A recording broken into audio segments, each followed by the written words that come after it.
left, right, hey, left, right, left, right, hey.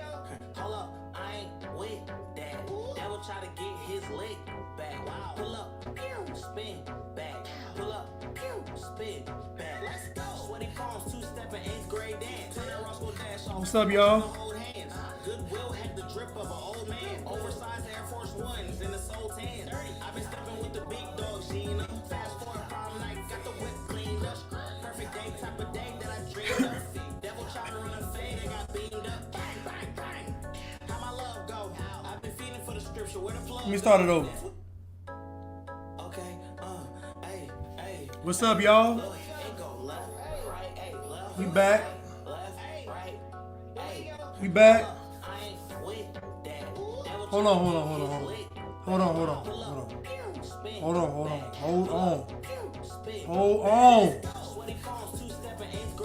It's not a good picture.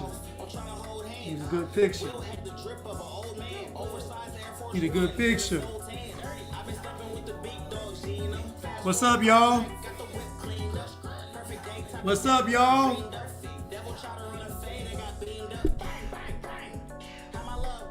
I've been feeling for the scripture. Where the plug go? Swizzy tap Let's down my rewind shoulder. Got your that. gun. One more time. Okay, hey. Let's go. Hey, look. Oh, Jahan, thank you so much. Left, Jahan, he tithing. Thank you so much. Oh my goodness. That will try to get his lick back. Pull up, pew, spin back. Pull up, pew, spin back. Let's go. Sweaty palms, two-step in 8th grade dance. Happy Sabbath. I'm trying to hold hands. Goodwill had the drip of an old man. Oversized What's up, Chaz? in the soul tan. What's up, y'all? Big dog, Gina. Fast forward prom night. Right. Cleaned up. Perfect day, type of day that I dreamed of. Devil tried to run a fade and got beamed up. Bang, bang, bang. How my love go? I've been feeding for the scripture. Where the plug go? Swizzy tap Right. on my shoulder. Got your gun, bro? I'm in the presence of the Lord. What I need my gun for? Could you imagine singing a battle when the boys say run it? With your hands in the air. What's up, Shantae? What's up, Kenya? What's up, Synergy? What's up, Jahan? Heather? Kamir, what's up? Mika? 1 a.m. in the back room. Crying hard. Why the guy save a bad dude? He said, you don't hate me, son. You was in a bad mood. Kaya? Vince be serving Miss God was a Cross. bad Hope I mood. say that I right. be having good days and some sad too. Wanna learn about God? Well, I'm glad too. Tell you about good fruit. This ain't bad food. Hold up. I ain't with that. Devil try to get his lick back. Pull up. Devil try to get his lick back. What's up, Shantae? Oh my goodness. Walter Walker with the super. Y'all showing me love today. Walter Walker. Michaela, what's up? I'm listening to Scooty Wop, Spin Back. Scooty Wop, Spin Back.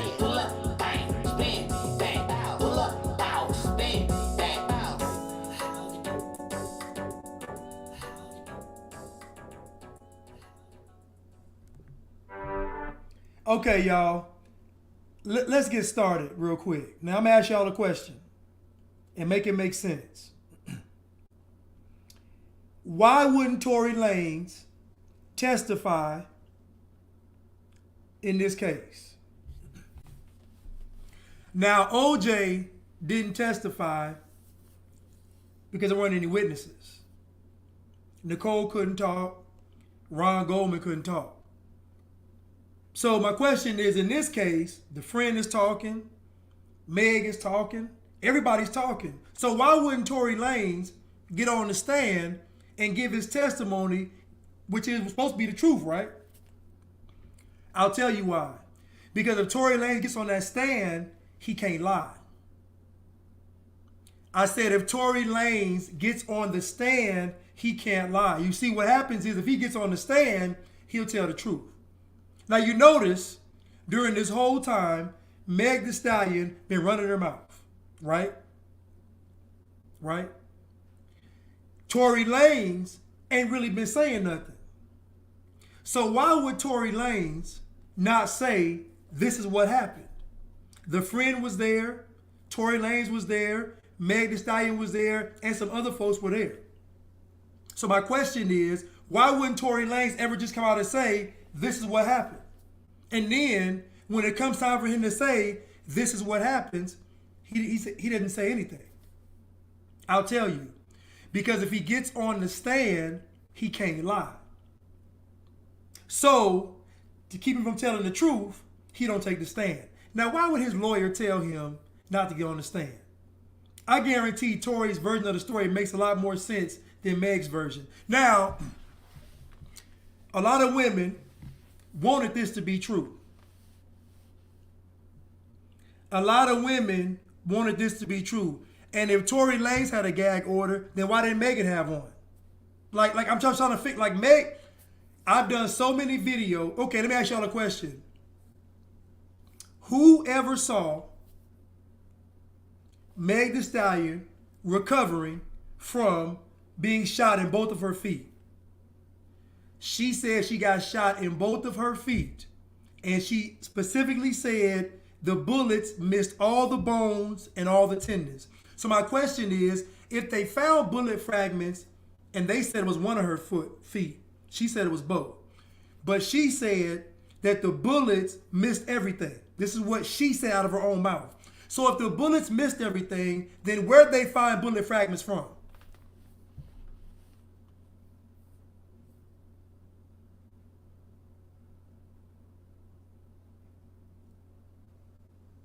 Yeah, I'm saving this live. Well, I'm on YouTube. So when I saw Meg Thee Stallion claiming to be shot in both of her feet, walk back to the police, and then I saw her on stage twerking.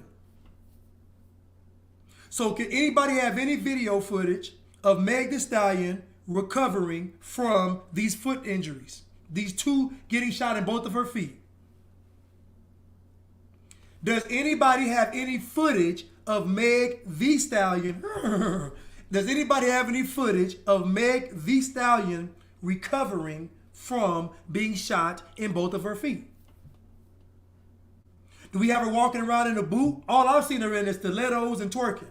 I haven't seen any recovery. Now you got to realize, if you get shot in both of your feet, you're not going to be able to twerk the next day.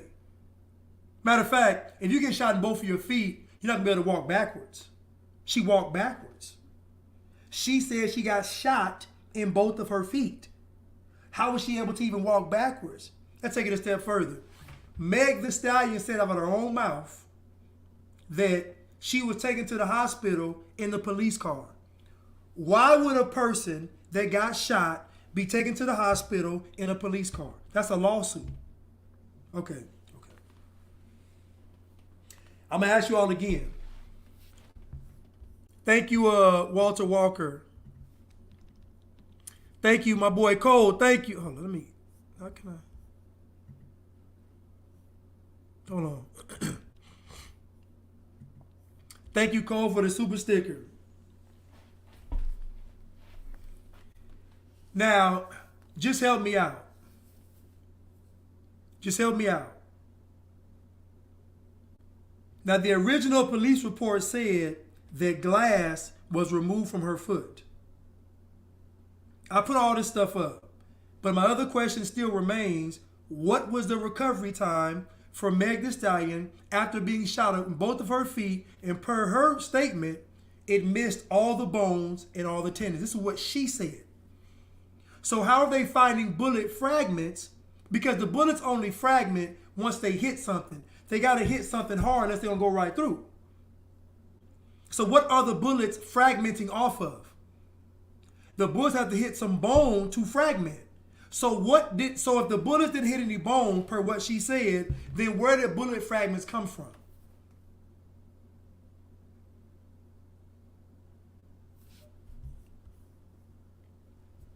And again, what was the recovery time of Meg Thee Stallion from getting shot in both of her feet? I saw Meg Thee Stallion walking backwards to the police, and then the next scene, she was twerking in stilettos. I'm just trying to figure out how long was her recovery time. I don't have any footage. We don't have any video. Nobody has her walking around in boots, like in the wheelchair. Somebody please show me something that shows Meg Thee Stallion recovering from 2 gunshot wounds in both of her feet. Tell me somebody that can walk after being shot in both of their feet. Show me somebody that can walk after being shot in both of their feet.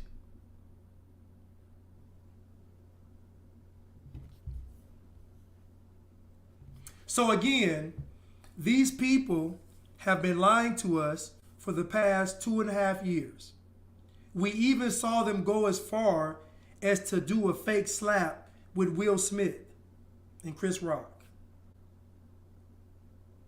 Remember that Cosby case? Do y'all realize that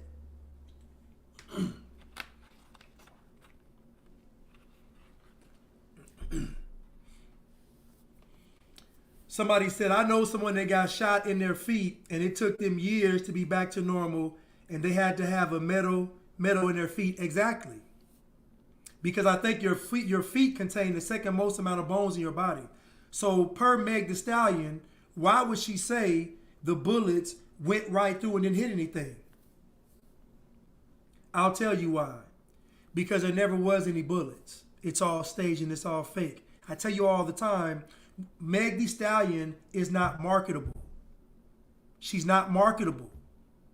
I know y'all don't want to hear this, but she's not marketable.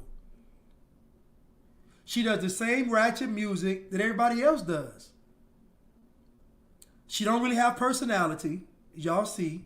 She don't have personality. And then when it comes time for her to say something, she turn around and start twerking. So the problem is they can't really market Meg Thee Stallion, but they want to use her. So they got to make her bigger than what she is. How do you do that? You make her a hero. You concoct this fake shooting the foot story or shooting the feet story, and then she triumphs in the end. Now watch her start fighting for women's rights. Watch her be her poster child. They already put her in the She-Hulk movie. That failed miserably. She had the She-Hulk twerking. So again, all of this stuff is staged and fake. I hate to be the bearer of bad news. I know you're going to get upset. I lost folks last time. Hopefully I lose the rest of y'all. Meg Thee Stallion did not get shot in her feet. How about that? Didn't happen. It's all fake. It's all staged. Y'all want it to be true. It's like you wanted the Peter Pandemic to be real. It's like you wanted Chris Rock and the Will Smith thing to be real. It's like you wanted the Cosby thing to be real. Do y'all realize that Bill Cosby got convicted off of one woman? Now, all those women came out with Bill Cosby, but he only got convicted with one. How convenient. And the one he got convicted with, I said the one he got convicted with, that was his 4th time going to trial with her. Now y'all gonna say, well, Blanche, it was 65 women. Dear black people, y'all hate to read though. So you always gotta give it an asterisk when you all know something versus when I know it.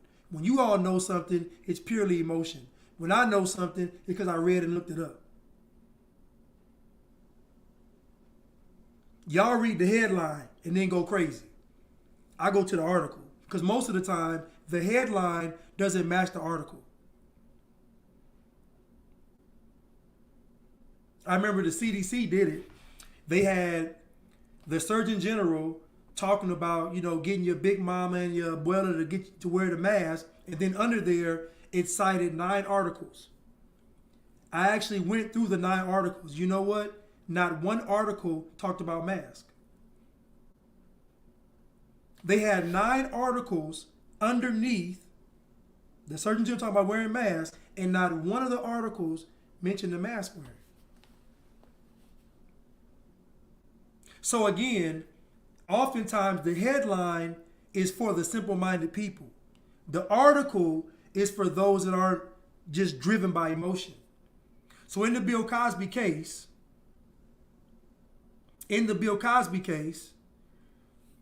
the woman that he got convicted on, the first time they went to trial, it was a civil suit, and he paid her, right? The second trial, it got thrown out because of what? She perjured herself. She lied under oath. The third trial got thrown out because she perjured herself and lied under oath. The fourth trial, she perjured herself, lied under oath, but he was found guilty. So it's not difficult to stage any of this stuff. It's not difficult. All they have to do is create a narrative. And so Meg Thee Stallion went on tour being a victim. But we all know she didn't get shot. We all know it's all fake. There's no way in the world that Tory Lanez would not testify in his own defense. There's no way on God's green earth that Tory Lanez would not testify in his own defense. How is it that he was shooting at Meg Thee Stallion? This is what she said. He was hanging out the car, shooting at her, and nobody saw it.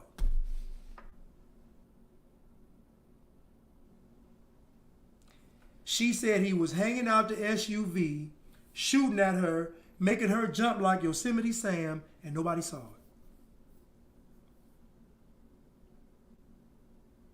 So again, you got to ask yourself, why would these people lie about Meg Thee Stallion getting shot?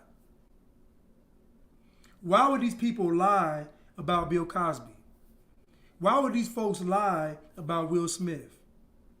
Why have these folks been lying to us for the past 2.5 years? None of this stuff is real. They give you the illusion. The devil gives you the illusion to make you act on it. So what most of y'all do is y'all get the illusion and y'all give the illusion all your emotional energy and they use it.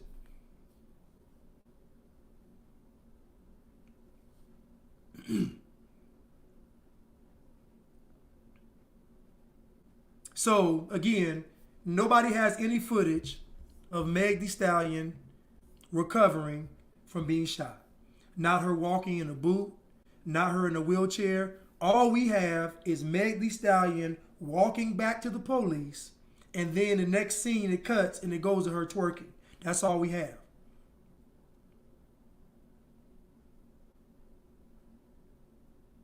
And I'm still going to ask,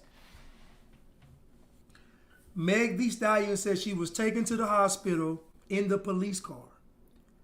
Why would she have been taken to the hospital in a police car? If you get shot, the ambulance is coming. The only way you go in a police car is if you believe to be a suspect. She didn't say Tory Lanez went in the car, the police car. She didn't say her friend went in the police car. She said she went in the police car out of her own admission. So we got Meg Thee Stallion saying that she got shot in both of her feet and it missed all the bones and all the tendons. We got Meg Thee Stallion saying that she was transported in a police car. We got Meg Thee Stallion also saying that the bullets, again, did not hit anything. And she also said that she stepped on glass. So, based on what Meg Thee Stallion has said, it is highly unlikely that she was shot by Tory Lanez. Now, what could have happened was she was drunk, she was emotional, she grabbed a gun and started shooting because she was upset. Because Tory Lanez was smashing her friend, and she thought he was finna smash Kylie Jenner. That's what really happened. That's what happened. Right. The question is, what is the end goal? You can't make me believe that Tory Lanez would not take the stand. It doesn't make any sense. It doesn't. It's not. Listen, there are witnesses. It's not a murder case. Why wouldn't he take the stand? I'll tell you. Because if he gets on the stand, he's going to tell the truth. They don't want you all to know the truth. Now, I see a bunch of women out there falling for this, but guess what? They have something for your level of ignorance in this subject. They have something for you. I'm telling you, they got something waiting for you. The next Peter pandemic is going to deal with the children. They got something for y'all. I'm telling you. They're getting all your emotions riled up now because the kids are coming next. I'm just telling y'all. Just telling y'all women what's going to happen.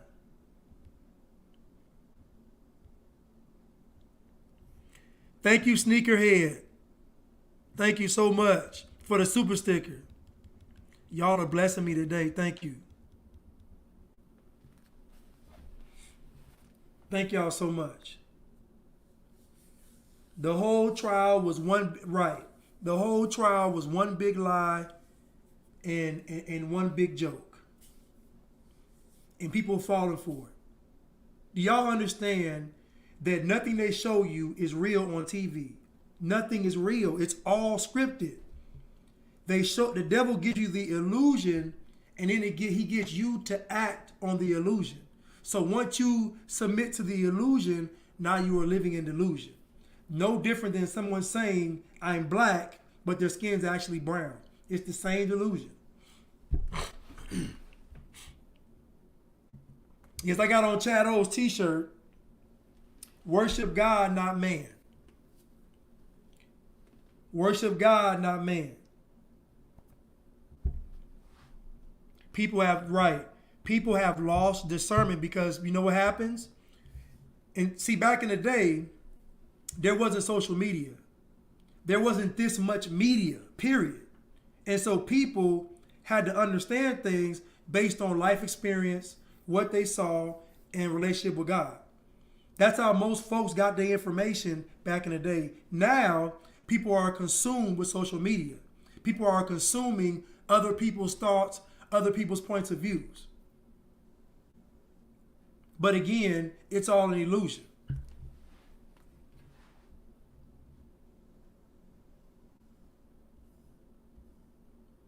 So again, like I said, the next Peter pandemic will involve the young ones. It will involve the young ones, and that's going to get all this emotional, because think about it, every lie they show us is to cash in on it later.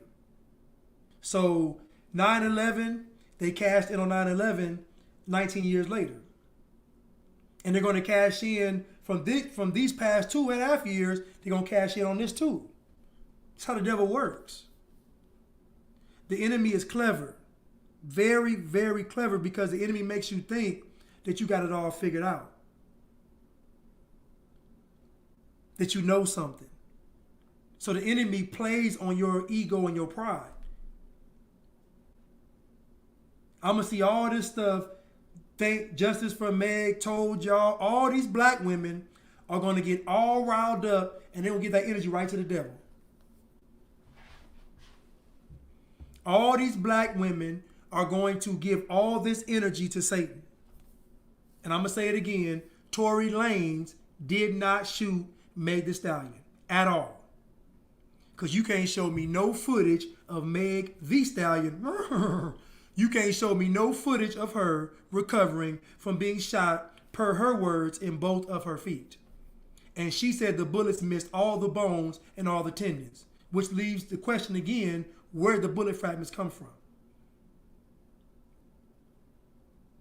Oh, she still has bullets in her feet. Oh, does she? Did they put them there?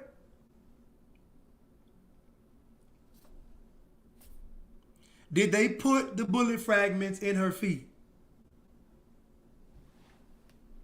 So anyway, you all got to start looking at things from a very critical eye. Anything they're pushing and pumping to you is to deceive you. The same thing with these articles.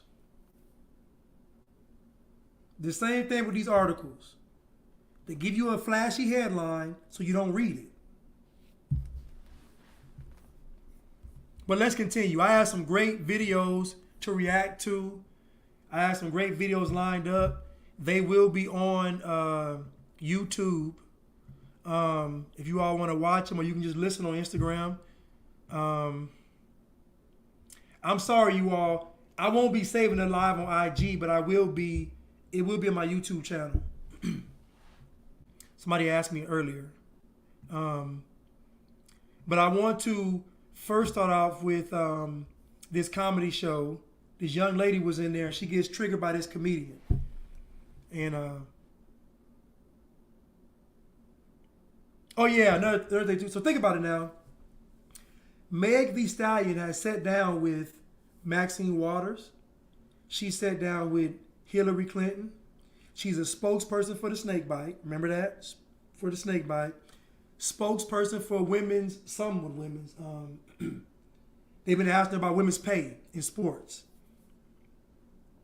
So just know that they're propping Meg Thee Stallion up because she's not marketable. So they have to make her marketable. Most of these stars that you all see, they prop them up in front of your face. They put some story behind them to make you gravitate towards them. That's all this is for, Meg Thee Stallion. She's not marketable. She has no personality. You like her because she's ratchet. You know, she gets down there and gets mad, starts twerking. You like that, but she's not very articulate either. So they can't market her. Same with Beyonce. Beyonce don't talk. Beyonce ain't the sharpest knife in the deck. Y'all heard Beyonce speak? She's gotten better, but she ain't the sharpest knife in the deck. So everything about Beyonce is imagery. They don't let Beyonce speak that much because y'all wouldn't follow her. So again, these folks have been propped up in front of us so that we gravitate to them. And Meg Thee Stallion isn't marketable, so they got to make her a victim and then make her a hero. They do this all the time in Hollywood. It happens all the time. Victim, hero, villain, or hero. They do it all the time. Meg Thee Stallion did a video, and she said the caption was, you know, doing work for college, and she on the keys like this. She on the keys like this. I said, that girl ain't typing nothing. The nails this long. How she typing? What's she typing? He go to comment, man, she's so smart, she's so talented, she can twerk and go to college. She doing this. And folks falling for it. It's foolishness.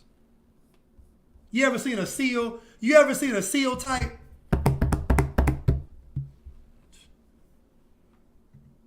Anyway, she ain't marketable. Like I said. So they gotta prop her up. Holiday treats are so left.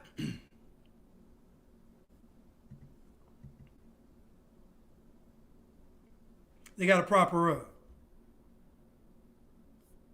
They gotta prop her up. Hold on 1 second. Let me skip this ad and let me get started. Y'all gonna love this clip though. Y'all are gonna love this clip.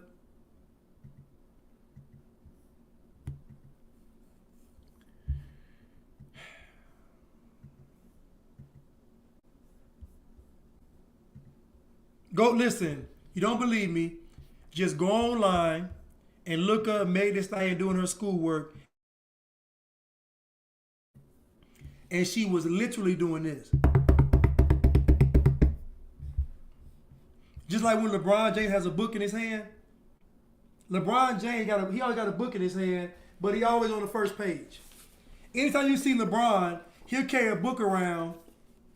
He'll carry a book around for a week and be on the first page. It's all a show. It's all a show. Somebody said hooves on keys. You ever seen a horse type? Y'all ever seen a horse type? That's what she looked like. Foolishness. And let's go to these videos.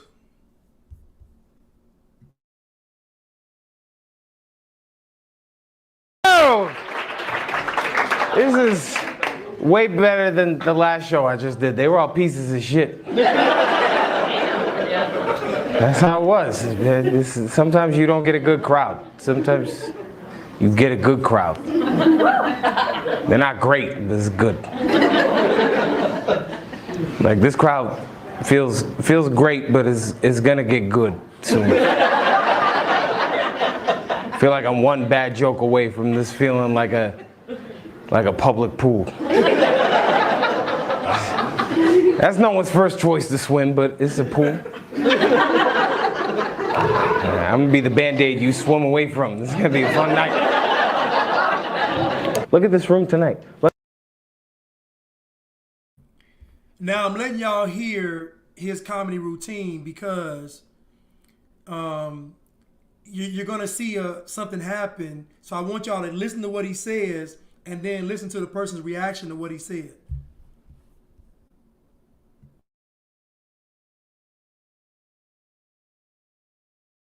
Look how we're all together in this room getting a new COVID variant.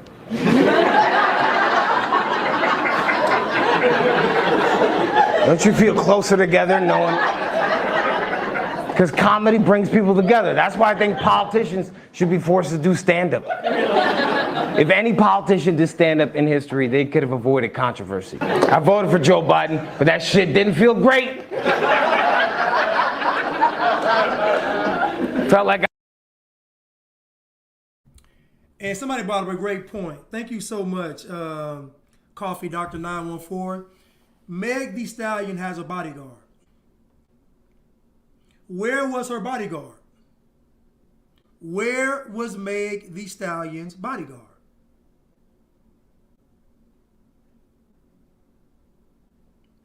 He's always with her. Where has the bodyguard been? Great question. You see, if you remove emotions from this stuff, you could pick it apart so easily. Where was Meg Thee Stallion's bodyguard? Where has he been? All these folks done saw this quote-unquote shooting and nobody saw anything. Ain't that crazy? How does everybody see something but nobody sees nothing? Okay. So her bodyguard turned himself in today.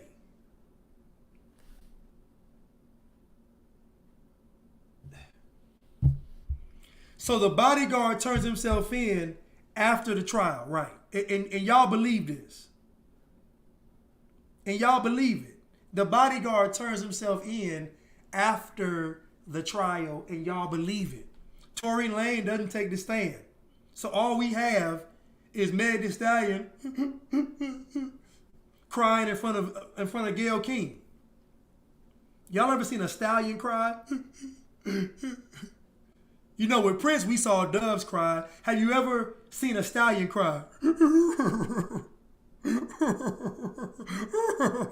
Have you ever seen a stallion cry? It's ridiculous. But folks gonna fall for it. Let's continue. I was giving Grandpa the keys to the Oldsmobile and telling him to drive to California. That was the best of a bad situation.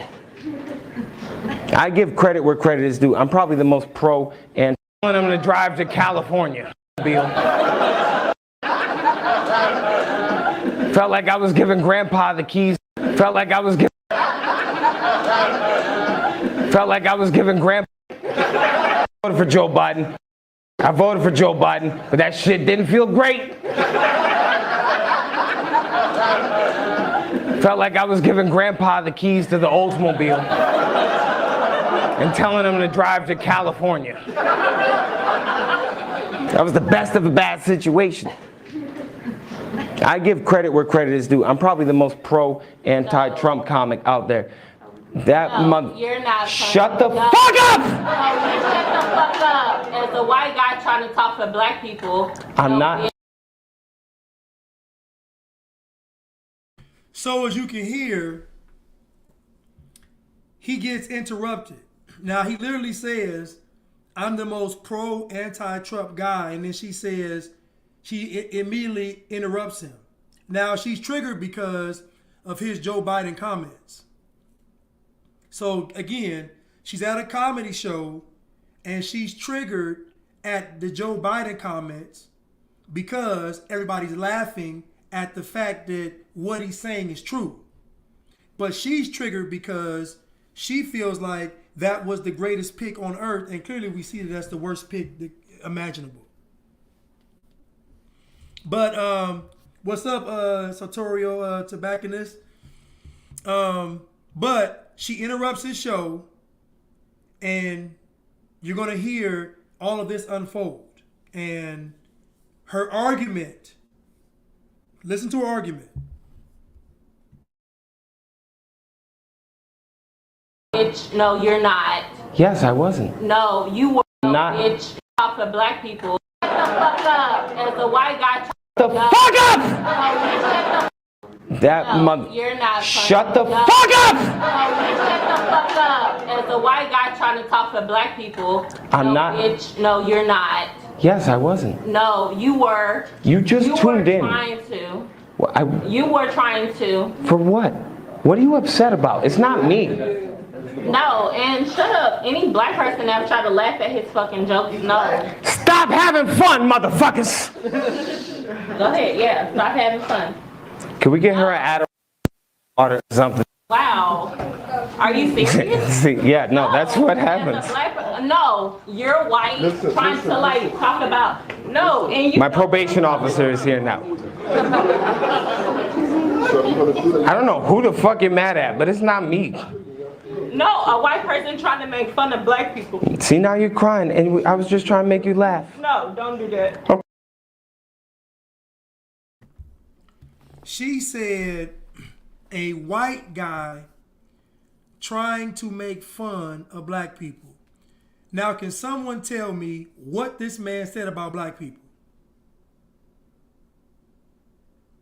Can someone please tell me what this man said about black people?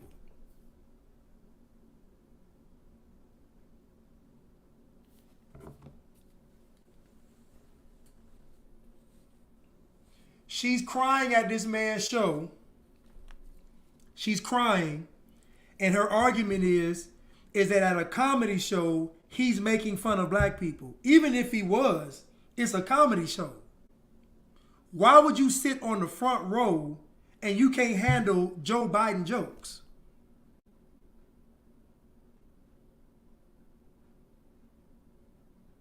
What did this man say about black people? So why does she feel so entitled to stop this man's show? Think about it. Listen. Once they ban comedy, you know it's over, right? Like once we can't get up there and have fun, it's over. There will be no objectivity in society anymore. That means without the comics doing social critiques, only one message will stand. So this woman she got the whole crowd uncomfortable because she's mad because he's making fun of Joe Biden. And she's crying. For what? Now she don't stop. Now think about it now. This is how much leverage people with no character have in society. Because when everybody else is minding their business and doing something, that person comes into the room and disrupts everything. Now you're forced to focus on that person. See, back in the day, if that happened in the village, you would just kick them out of the village and they would get ate up by a tiger or something, or a hippopotamus. But now in society, since we're so inclusive, all these idiots and low vibrational, low character people get included with all of us, and we got to deal with them. Now she interrupted this man's show. And the man is like, why are you crying? I just want to make it like she making him feel bad.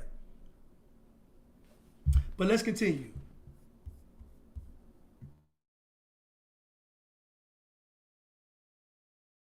Okay, I'm sorry. Don't do that. Okay, I'm sorry. See, now you're crying, and I was just trying to make you laugh. No, don't do that. Okay, I'm sorry. Now I'm gonna make fun. I was trying to be empathetic. It wasn't funny. It was not. No. I don't care. You trying to like laugh at that shit. That's How dare I at a comedy club? She came here for a TED Talk. Everybody knows you go to the basement for political opinion. I don't even know what he's saying, but it's just shit sounds tense. You a bitch. Why do you think I'm doing this for a living? You think I was a football player? I'm a bitch, goddammit. There's nothing you can say to me I haven't said 6 inches from the mirror. You're the first name going in my suicide note tonight. Have a good night, Kamala Harris. Now's the time I need you on my side. No, that was the most racist joke ever. No, I got like 4 more in the chamber. No, Kamala Harris. Wait, don't. I want y'all to think about what's happening to our society. This woman is at a comedy show sitting on the front row and crying about racism and black people, and the man ain't mentioned race not one time. All she could say was, you're a white guy trying to talk about black people. So the security guard is escorting her out, for y'all that can't see it, and then he says goodbye Kamala Harris, and then she really, he got to push her out now, because now she want to fight. Now, keep in mind that there's a whole millions of people that agree with her. Do you know that most of these liberals agree that he shouldn't even be able to be on stage because he's white? You know, most liberals have given a choice. Should a white guy, I don't think he's even white, honestly. I don't think he's even white. But most liberals will say, if they're given a choice, should a white person be able to do comedy, a white man? Most of them will say no. So I'm just letting you know that what kind of future they want. They want a future where you don't have any rights. The liberal world order, as Biden called it, is where you don't have any rights, any freedom. You can't do comedy. I honestly really want to become a comedian just to push back on all this stuff. Like, honestly, I want to become a comedian just to push back on all of this nonsense. And I want to have my whole show be aimed at picking apart all this foolishness. And my number one target is going to be the liberal.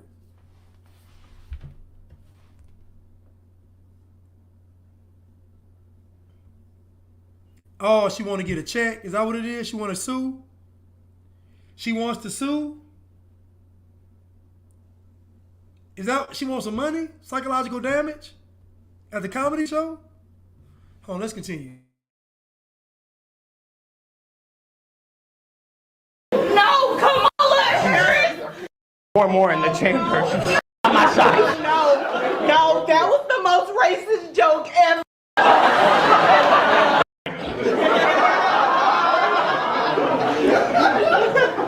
Have a good night, Kamala Harris. Now's the time I need you on my side. No, that was the most racist joke ever. No, I got like four more in the chamber. No, Kamala Harris! Wait, don't drop the scarf, man. That was $3 at Dollar Tree, man. Madden, bitch. No! Yeah, go pick up the gun she left under the chair. Are you serious? Now you know you go to a comedy club and you make a scene, you finna get roasted. So now she up there fighting the bodyguard trying to get back to this dude. And it's just funny because not only is liberal going to destroy society, but it also breeds in people being entitled, because it makes you feel like your emotions supersede everything. Logic, the comedy show, the event, the venue, like it just, how you feel at the moment, everybody has to suffer. But again though, it's always, and she's one of these testament, it's always these women that have bad shapes. She got a bad, I noticed that during those riots and BLM riots, a lot of women just had it was badly built. They just had bad bodies, and she one of them. Just broad shoulders, big arms, and just, you know, that kind of build. And they usually are upset. You know, they usually get upset at everything. But anyway, she's same thing, you know, larger, but, you know, huskily built. And she just accused this man of being racist. And it's just sad because in a few years, she'll be able to shut the whole comedy club down. Like in a few years, she'll have so much leverage that she'll be able to get on stage. He has to sit down, and she gets to, I'm telling you, it's going to be crazy. It's going to be crazy. It's going to be crazy. But anyway, she's, that's pretty much it. Hold on. I'm so horny for no reason right now. Don't bully me, I'll come, bitch.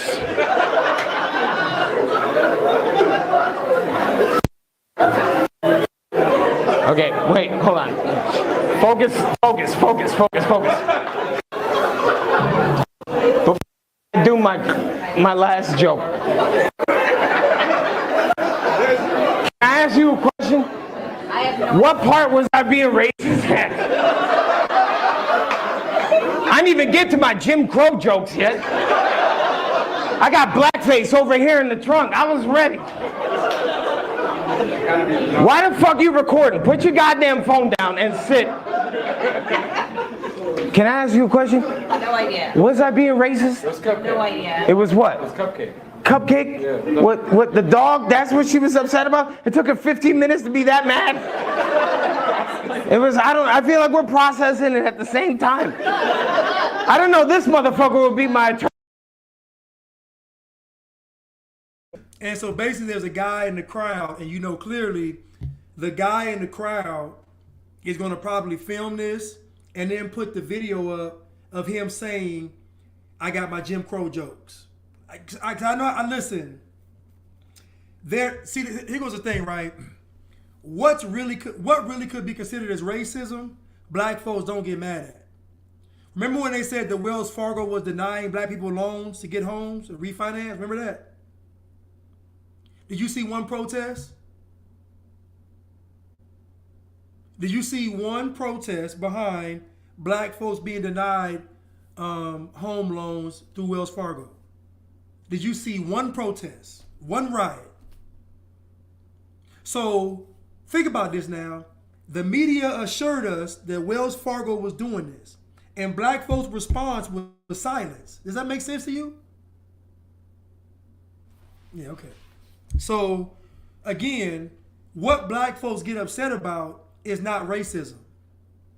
Black folks get upset about what makes them feel a certain way.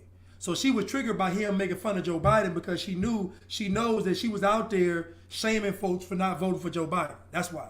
So she feels bad. She sees how the country is going. And so instead of just staying at home or not going to a comedy club, she decides to go to a comedy club and dare somebody to challenge her on what she did.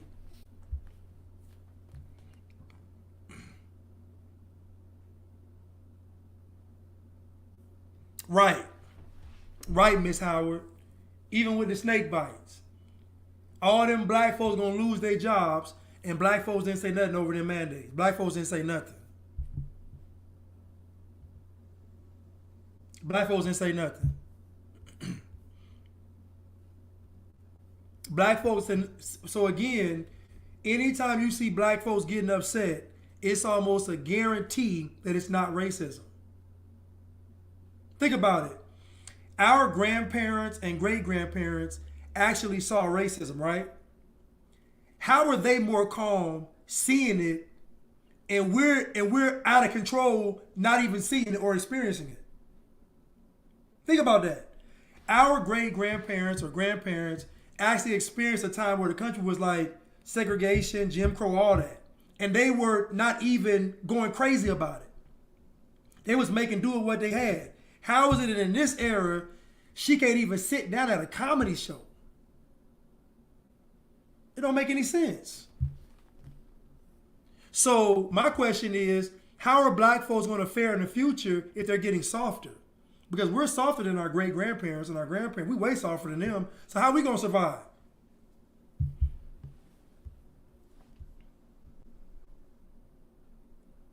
Yeah, we got this mysterious cold front coming out of nowhere.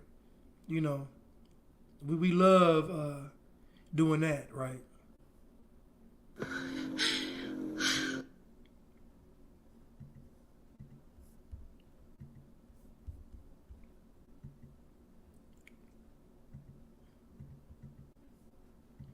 We love doing that. Mysterious cold fronts, right? Everything gets cold at once. So first they're going to tell you it's global warming. Now they're going to tell you they keep moving the needle, right?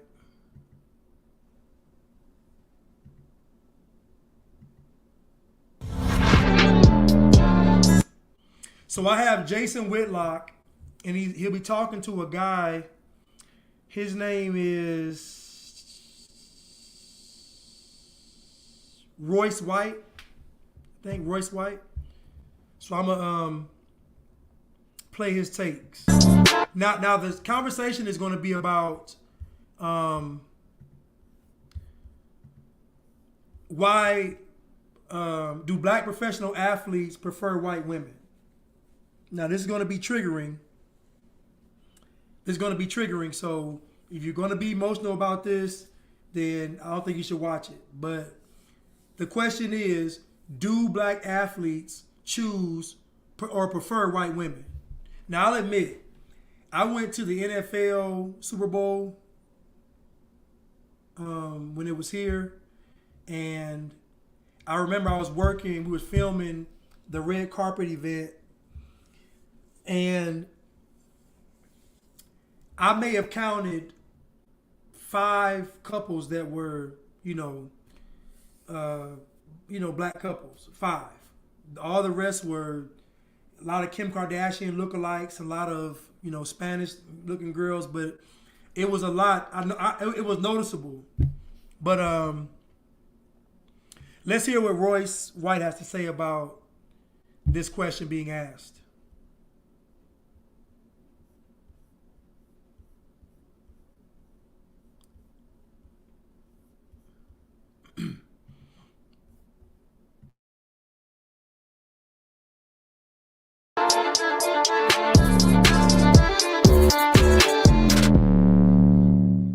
Welcome back. Let's roll out to Minneapolis. Bring in Royce White, former NBA player in the Big Three, MMA fighter. Royce is a black athlete, and so he's the perfect person to ask about the. Can we put that picture back up of the snowstorm that hit the New York Knicks Christmas party? It's a hell of a snowstorm.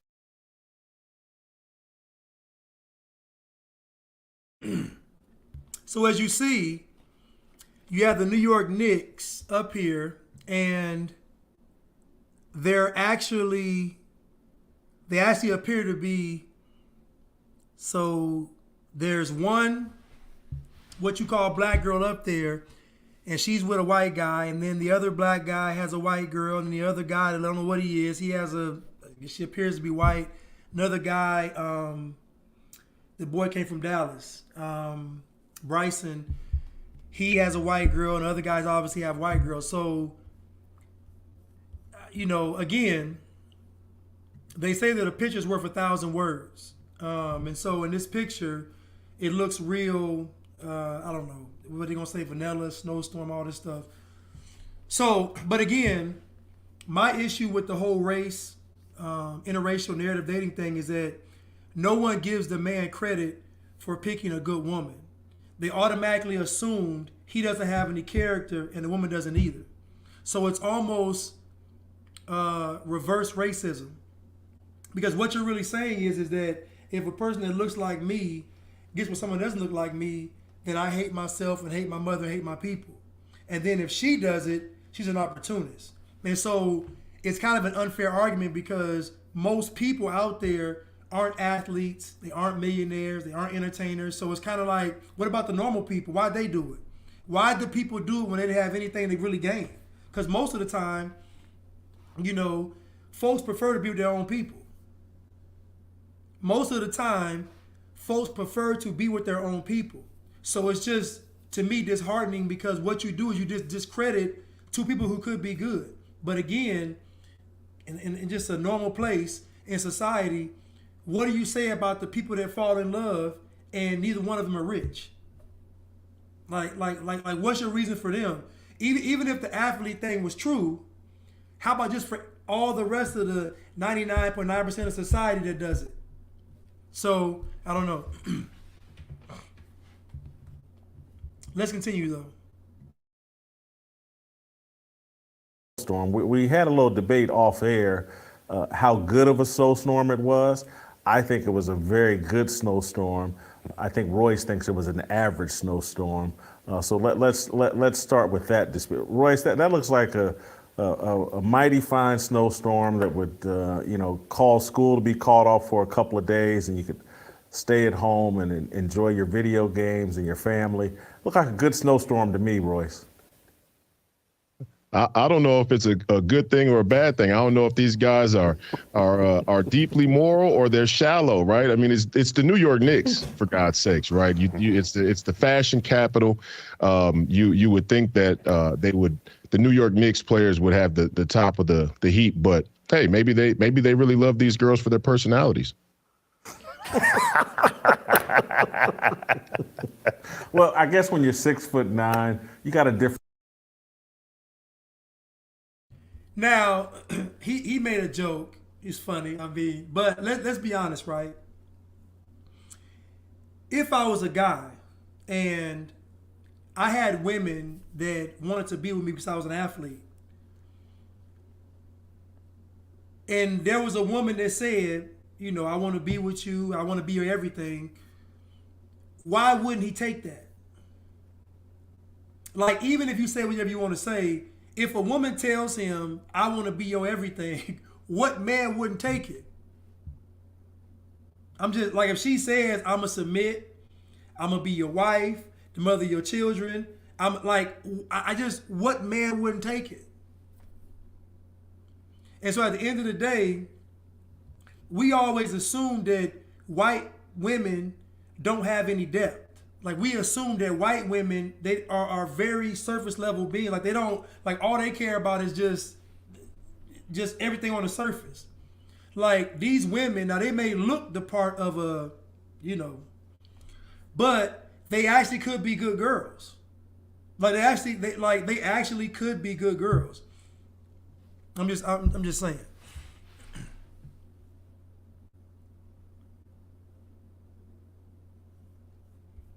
I don't know if it's gonna snow tomorrow, but it's cold today. I don't know if it's gonna snow tomorrow. Let's continue though.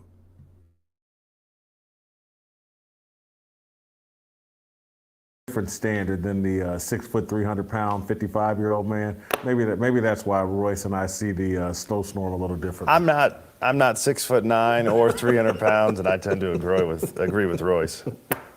Well, and you should. You're married. It's the New York Knicks. I mean, come on. You know, it's the New York Knicks.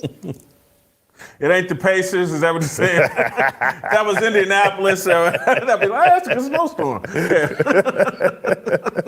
I hear you. You're right. Now, there is some truth to that. I was like, and you know what? I would have caught that exact same thing. I was like, the Miami Heat? Are you kidding me? South Beach? I get your point. But so, Royce, let's start with a more serious question. Mm-hmm. Do professional athletes and super successful men, do they prefer white women? Well, I think we got to start with the facts, right? The institution of marriage has all but crumbled in our country, and it's on a slippery slope, and it's on its way to, you know, annihilation, complete annihilation, in my opinion. We have the lowest marriage rate in the United States since our government started keeping track of the marriage records in 1867, and we're right around 6 marriages per 1,000 people. After World War II, it was at its height, which was like 16 marriages per 1,000 people, and before that, it had stayed around 8 or 9. So fewer people than ever are getting married. The divorce rate is up. It's high, 50%. 50% of marriages are ended in divorce. Of those 50%, who do you think has the highest rate of divorce by race? Black women. Black women get divorced at a higher rate than any other race of women in America. 40%. They're over half. They're over double the percentage of white women. White women get divorced around 15%. Black women, it's all the way up to 40+%. So my question, now let's assume that what he's saying is true. Black women get divorced at 40%. If that's true, then, and black women get married at 27%. So black women get married at 27% and get divorced at 40%. So we can say statistically that black women don't fare well when it comes to marriage. Now, imagine a group of women that get divorced at 40%. That means out of 10 black women, 4 out of the 10 will get divorced out of the 10 that are married. So if I'm an athlete and I want to get married and I come across a black woman, how am I to be assured that she's not going to want to divorce me? What's going to separate her from the ones that want to be a wife to the ones that don't want to be married and want to get half and all child support, all that stuff? That's my question. And right, King Tabernacle, I'm not saying these women have any depth in the picture. I'm just saying when we get to a local level, a grassroots level of relationships, what is the incentive for a white person and a black person to come together other than compatibility? Like why would you even go through it? Like to me, we take what athletes and entertainers do and bring it down to the grassroots level, and it's just not fair. The average person in America wants to have a peaceful and happy life. So they look for a person to fulfill that. And if you give a man a choice, he's going to choose peace over anything. You know, a lot of women are knocking the guy, they call them passport bros, going over the passports. But this young lady, she said something so profound. She said, you have American men leaving America to go overseas to find a wife.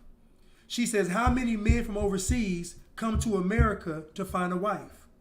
That is a very valid question. How many men from other countries specifically come to America to find a wife? None. Why is that? Why don't men from other countries come to America to find a wife?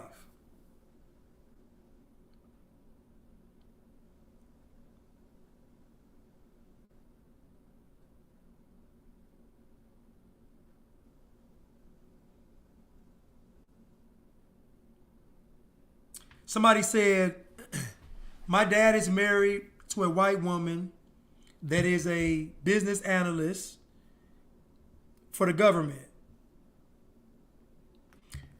And they've been married over 28 years, still married.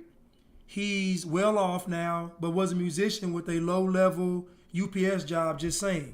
Yeah, so again, in that case, what was her incentive? Now what black women would do is black women would say, oh, she just wanted a black penis.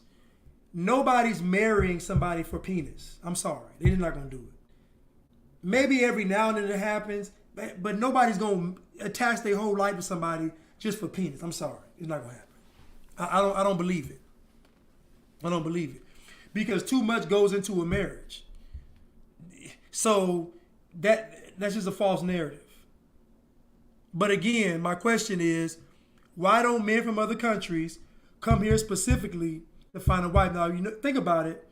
The last time some foreigners came here to find a wife was Simi and what's the boy's name? What's his name? Prince Hakeem. So Prince Hakeem and Simi were the last ones to come to America to try to find a wife. And they went to Queens and they found everything but a queen. But God was good and he ended up getting good with a queen.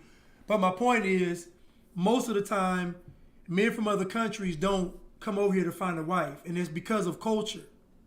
The same culture that has foreign men not want to come over here is the same culture that has men leaving the country to go find a wife. But let's continue. But my question still stands. Somebody could ask, why don't men from other countries come here to find a wife?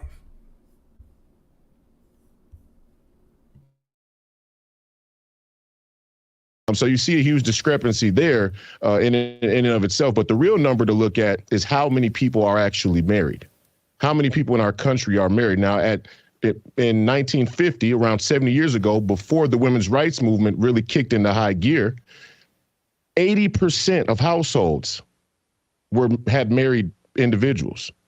We are now down to under 50%. Around 48% of people in America are married.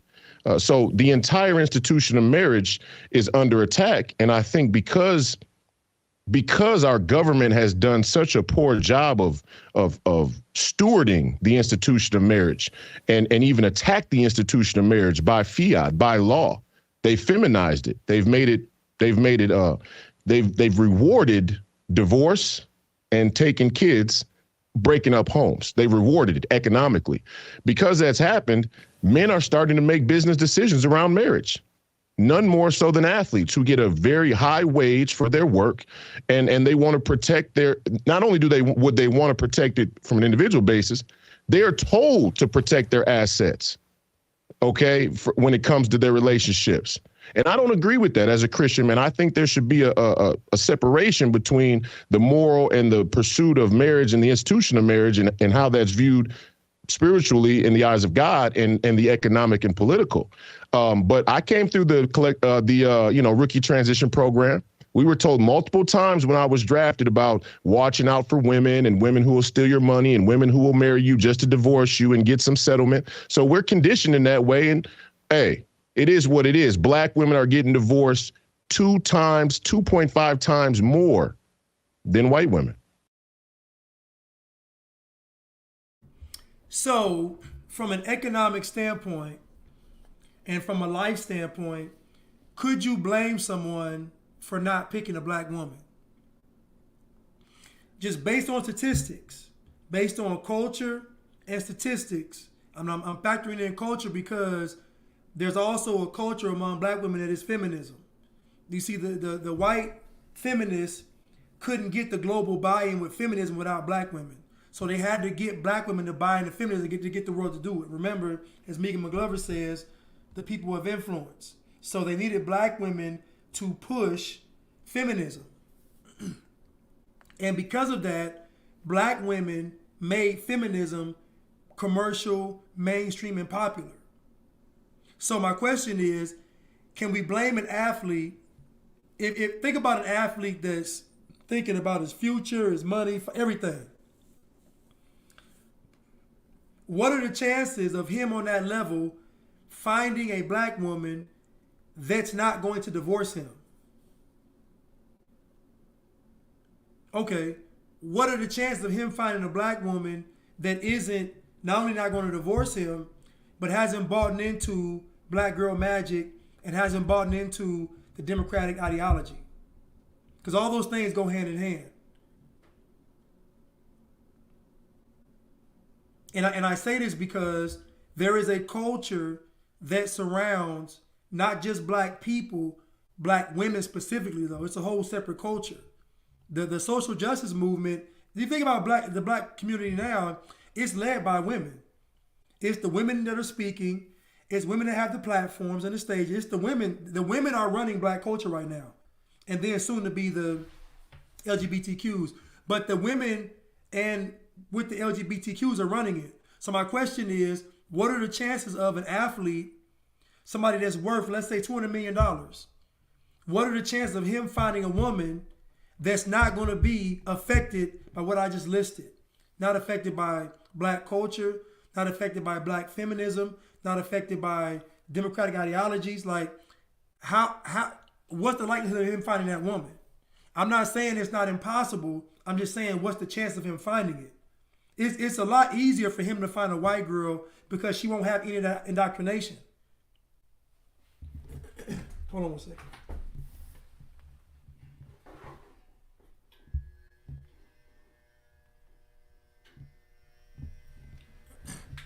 So I'm just saying, what are the chances? People are saying slim pickings, right? So it's not really based on a racial type of thing. It's based on a feasibility thing. Like from a realistic aspect, do I want to attach myself? Think about a guy that has a potential to set up his children's. Think about a guy that has enough money to set up his generation forever down the line. Imagine that guy having to sift through black girl magic. I'm not saying it's not impossible. I'm just saying it's a daunting task. We have to admit that. We got to admit with the Kamalas and the Megs and the Cardis and the press secretary and all these and the movies and the shows and all this, you got to admit, man, it's a lot to have to decipher and deal with. And not to mention, if I add the layer of knowing what's going on with this great reset, that's a whole nother layer. So my question is, how feasible is it for these young, quote unquote, black athletes to find a sister. Right. Ann is a child of God. And she believes in God. I forgot about that. I'm sorry. Forgive me. And she puts God first. Because culturally, black women used to put God first. Culturally. Not anymore, though. It's not a cultural thing. And it's reflected in the marriage. Black women get married at 27% and they get divorced at 40%. It's almost over. So my question is, if it's not that feasible to do, why is there condemnation and backlash? Somebody said, look at they saying, and loves family. See, when we get past all the emotions and all the nostalgia and all these folks saying, get you a black girl, they never tell you to get you a God-fearing, black woman. Get you a black woman that got some character, got some honor. Just get a black woman. As if black woman encompasses all the great things of being a woman. But guess what? That's what the propaganda says. So much to the point where black women are queens by birth and they have black girl magic without ever casting a spell.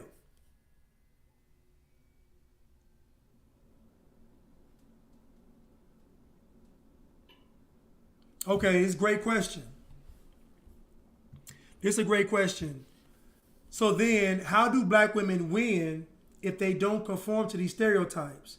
Seems like a black man will already have his preconceived idea of you. If you are nice, they think you are pretending.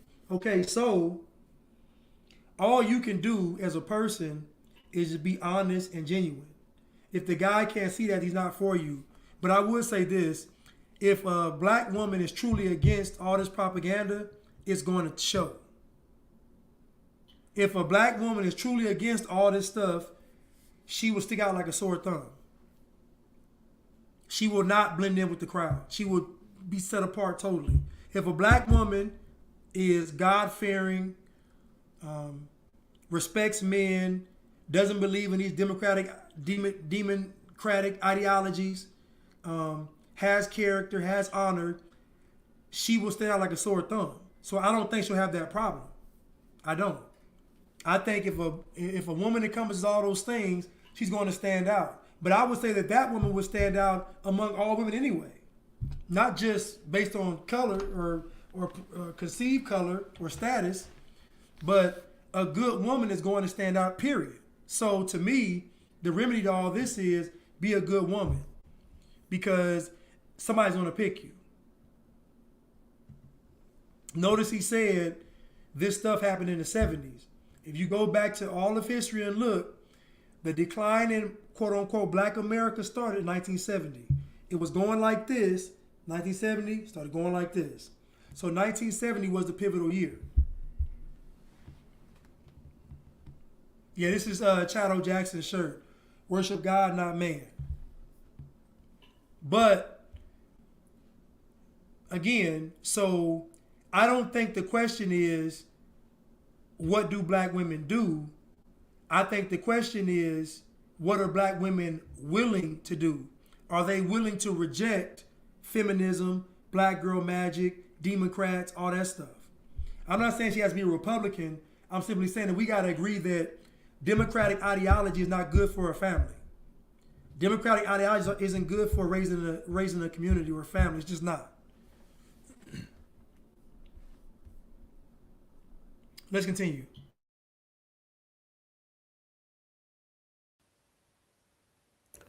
And that statistic is important because if you're a high net worth person, that means she's more likely to sue you and pursue half of your money and perhaps take marriage less seriously than someone raised in a different culture where marriage is taken more seriously. And, you know, when you have kids, again, look at you know, I hate to throw her out, I don't want to go anecdotally, but there is some truth to it. But look at Brittany Renner, who's half black, half white, and pursued a bunch of professional athletes and finally got knocked up by one and immediately left him. And then the next thing you know, it was about how much she was paying in child support.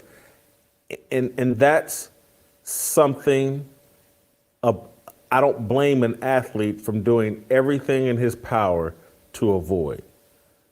Knocking up some woman who has every intention of taking your money, marrying some woman who doesn't take marriage seriously and thinks that, we didn't swear before God some sacred covenant and that I can walk out at any time if my needs aren't being met, if I'm not happy, if I don't feel fulfilled, screw this marriage, I'm gonna get half this dude's money and live happily ever after. And Royce, you got kids, you got a daughter. It's how are you raising them, and are we raising our daughters properly so that they can be a queen to a king? It feels like to me, everybody's raising their daughters to be kings. So again, Brittany Renner, she is the anomaly, but her attitude and mindset are not. Her status is the anomaly, but her mindset and attitude is not. And I actually wanted to get to it, but I'll have to get to it on the next segment. But basically, PJ, again, you talk about this. We talk about two types of men. We talk about wise men and foolish men. We go back to Proverbs 31. In Proverbs 31, Lemuel's mother is telling him how he needs to be. And I bring up Proverbs 31 because every woman I talk to claims to be a Proverbs 31 woman. Clearly, that's a lie. But they claim it anyway. But I will know a woman is a Proverbs 31 woman if she's with a Proverbs 31 man. You see, I don't have to listen to any speeches. I can just listen to you talk and your actions. So a Proverbs 31 woman is going to attract or be with a Proverbs 31 man.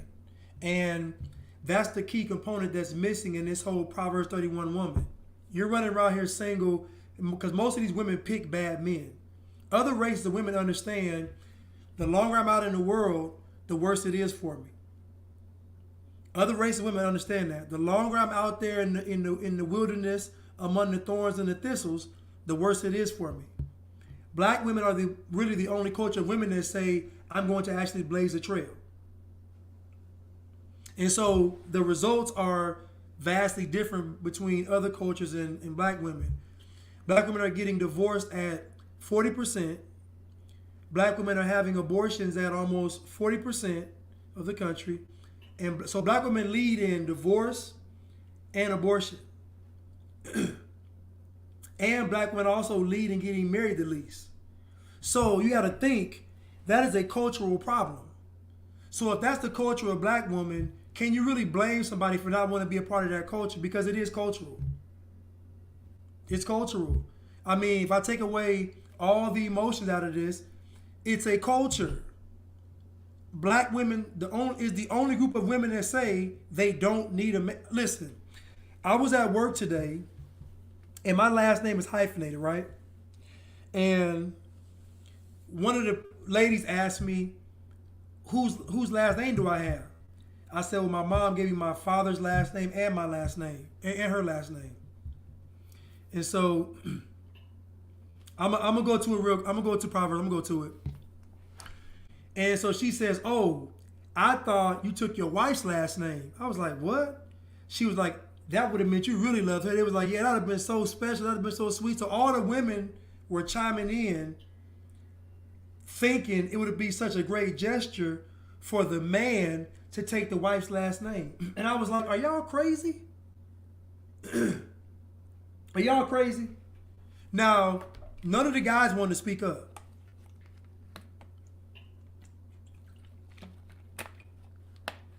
None of the guys wanted to speak up. But I was like, listen, I'm not taking a woman's last name. She's taking my name. Matter of fact, I'm not even going to do the whole hyphen my last name, because women that do that are still holding on to being independent from the man. You're supposed to submit to the man and take his last name because he's going to make the name great. Even Tina Turner said, all I want is his last name.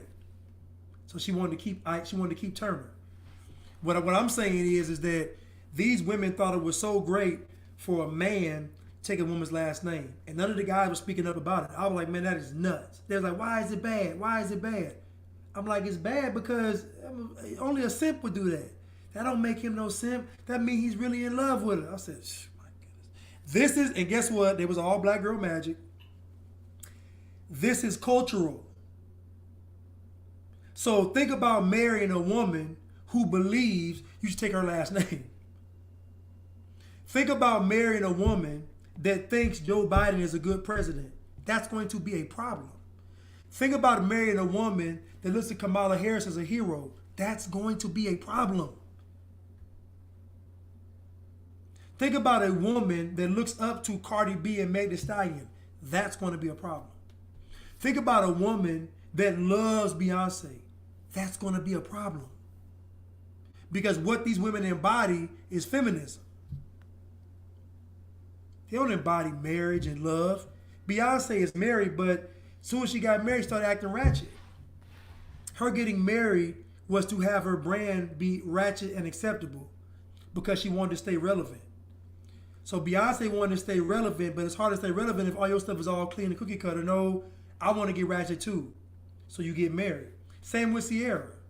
You think that Ciara married Russell Wilson because she really loved him. You think that? Y'all know Russell Wilson is a simp. Why I gotta be the bad guy and say it? Soon as Ciara gets married, she writing books, talking on shows, pushing the snake bite, giving women all this stuff. I'm like, boy, this is some BS. This is some BS. It's all propaganda. Now she twerking. How you become a mother twice and 3 times over, but now you want to twerk some more. Now you want to get back to being ratchet. It's all the cover, it's all the front. Do y'all think that Ciara got Russell Wilson because of God? Stop. Stop. I can tell the woman has changed based on how she speaks and how she acts. Society tells you the woman changes based on her circumstances. I'll repeat it. I can tell a woman has changed based on how she speaks and how she acts. Society says she's changed based on her circumstances. So because she's married Russell Wilson, she's obviously changed. No, that doesn't mean she obviously changed. She just found a sucker to take the bait. She put that bait in the water and reeled him out, and she got old Gus out of the water. She got that big catfish Gus with one eye. Look at that big old catfish Gus about this long, eating everything in the lake. She went in the lake and got old Gus out. Those scriptures are, so I think somebody put it in there, Proverbs 1-9, where she's telling Lemuel how he needs to be to get the Proverbs 31 woman. So again, the Proverbs 31 woman starts with the Proverbs 31 man. For example, the words of King Lemuel, the prophecy that his mother taught him, what my son, and what the son of my womb, and what the son of my vows. Give not thy strength unto a woman, nor thy ways to that which destroyeth kings. So basically, don't be foolish. Don't be foolish for women. It is not for kings, O Lemuel. It's not for kings to drink wine, nor for princes to strong drink. So his mother is telling him that a king shouldn't even drink alcohol. Now listen, they never told you this in church because they want you to drink alcohol. You see, most of these pastors want you to sin so you come back to church feeling guilty and you can pay more money. So most pastors won't ever tell you something that's going to actually make you better. They tell you things that make you go in the world and sin and then come back with condemnation. It's the oldest trick in the book. It's the oldest trick in the book. You know, you get a dope fiend you get a dope fiend that sample, you give him that good batch of dope. And that dope fiend gets high as the moon. And tells all the other dope fiends, then they all come back. Now what you give them is the cut down, stepped on version. Older trick is all game. So these pastors don't really give you things that actually help you. They give you things that keep you coming back.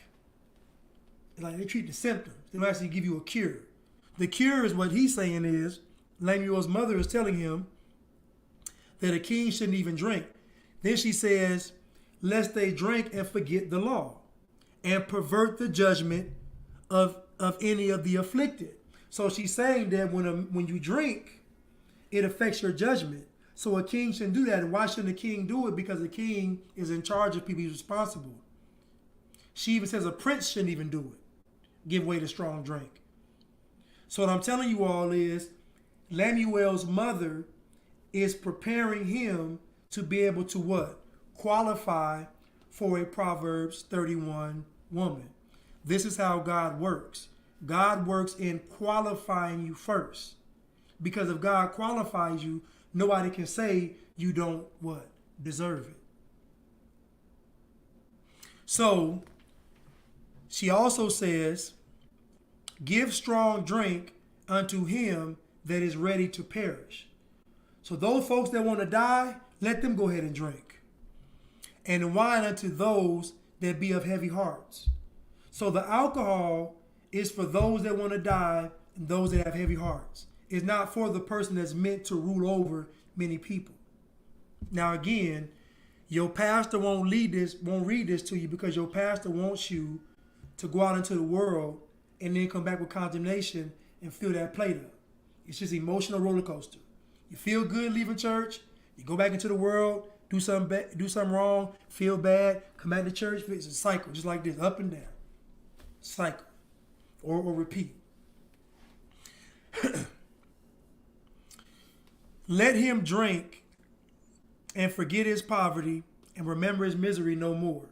So Lemuel's mother is giving her son instructions on how to be a wise and just ruler and a king. But she's also preparing him to be able to what?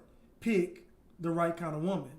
So she's telling him, don't give thy strength unto women, nor thy ways to which destroyeth kings.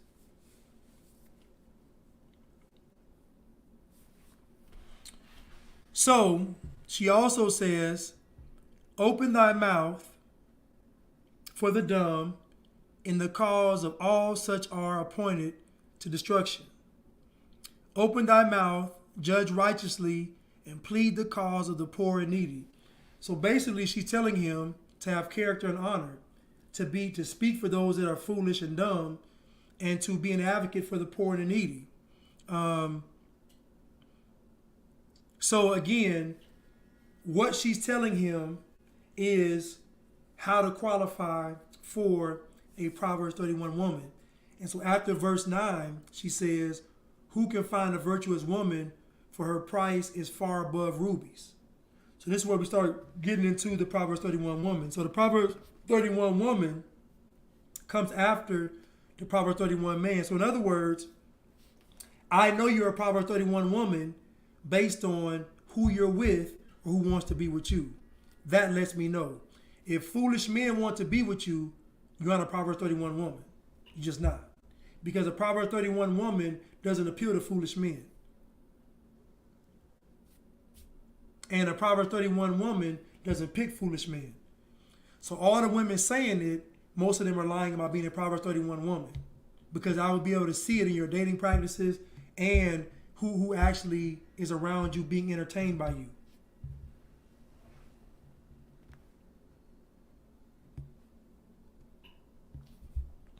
So let's continue with Jason Whitlock. Oh, it's way out of control. The short answer is we're raising women to be miserable.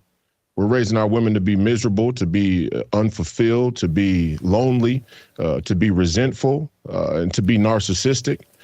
I'm not raising my daughters that way. My daughters get a heavy dose of masculinity in our household, and I'm unabashed about it. And I'm unabashed about voicing my opinion on how I think they should view their relationships towards men. I have 2 daughters, and one of them I don't have as close of a relationship with because she doesn't live in my house. But I stress the same things to her as well, and will continue to the daughters that I hopefully have in the future.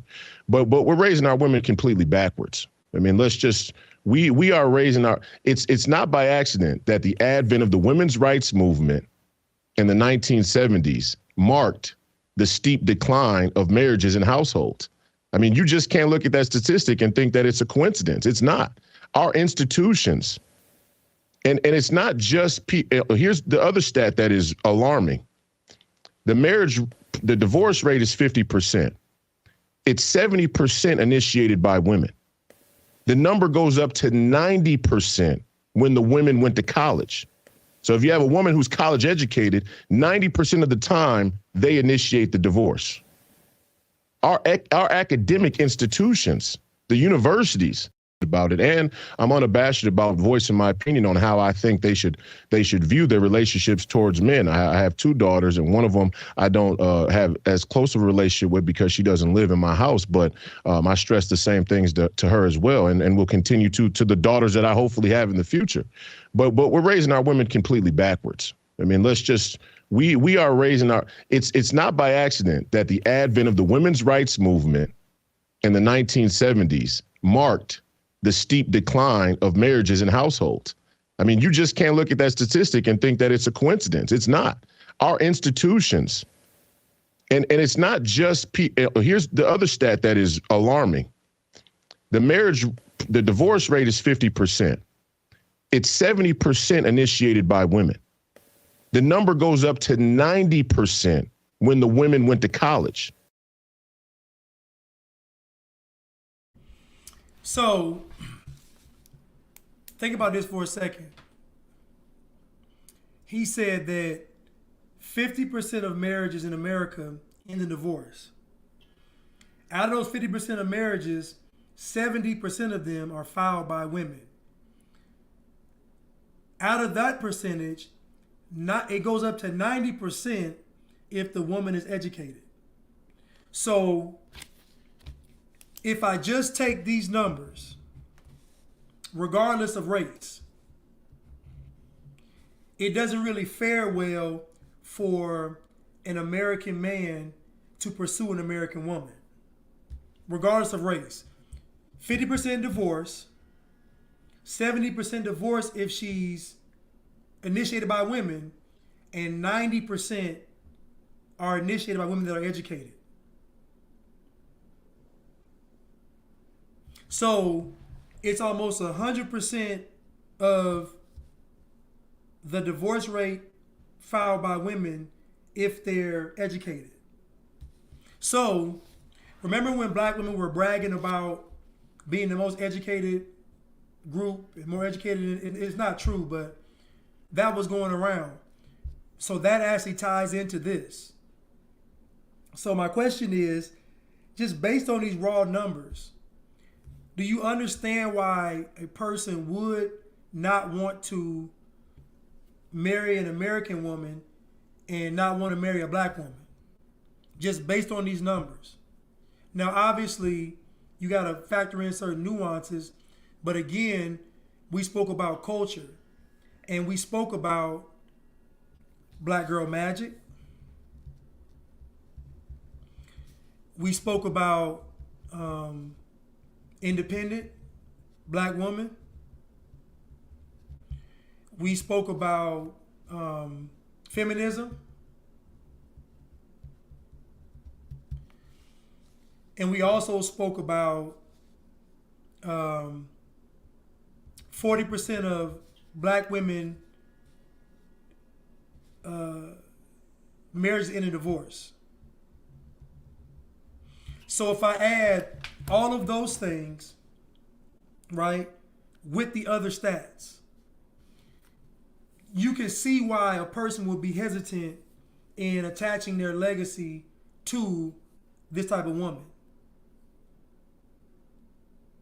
Somebody said, I'm going in circles.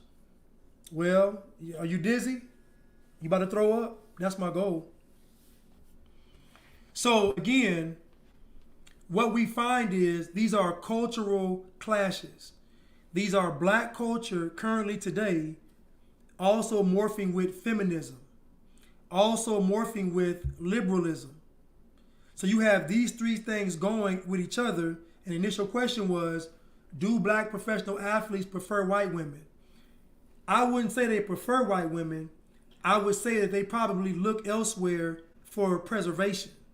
Now we can say whatever we want to say, but I would say it's for preservation because the divorce numbers aren't as high as with white women and other races, and you don't have the indoctrination at that level. Now she could still be a feminist, but she ain't gonna have black girl magic. So that's a huge component.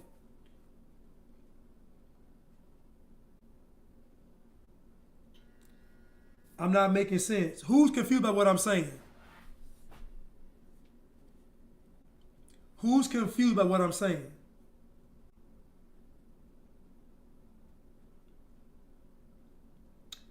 Who's confused by what I'm saying?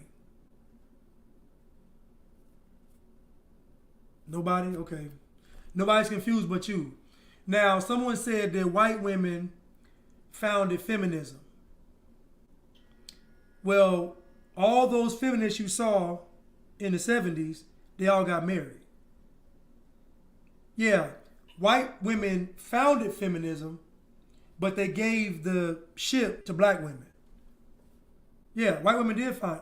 White women founded feminism, but they gave it to black women. And I played a clip a couple of months ago, and this was in a conversation in the 60s. It was some black women and black men, and the black men were talking about, now listen, these were grown black men in the 60s. And they were talking about how that their mothers and their grandmothers and that their great-grandmothers were all displaying feminism. Now, they were having a conversation, and they said that their mothers, they said we watched our great-grandfathers deal with it. They said we watched our grandfathers deal with it, and we watched our fathers deal with it. So this whole feminism thing that you think that white folks created started way back for black folks. The footage is there. It ain't me, the footage is there. The footage is there. Alex Jones said that his father worked on a sugarcane plantation when he was a little boy. And he said the plantations were ran by black women on horses with shotguns. So he said he's always seen a dominant black female figure throughout his upbringing. Like he said, that's always been a thing. So again, this quote unquote feminism that you talk about may have existed before white women did it in the first place.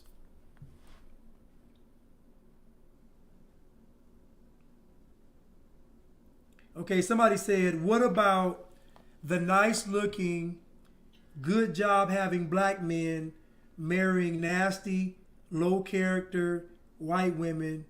We have all seen it. Okay, so I don't know personally any guy, black guy, that's got everything going for him and he get, now listen, I'm not saying he gonna get the best looking white woman, but nasty, listen, I'm not gonna say he's getting, I don't know, it's kind of tough because I would venture to say that if a guy's worth his salt, you may say she's whatever, but she may not be that. Again, these are assumptions though, because we're conditioned to think that when black men get white women, it's for a shallow reason. And when white women get with black men, it's for a shallow reason. So, I don't know. I mean, Tiger Woods married a nanny. I guess he could be seen as an example. But he cheated on her. Who else got with a white woman that I can think of that we know? I don't know. Who are some examples?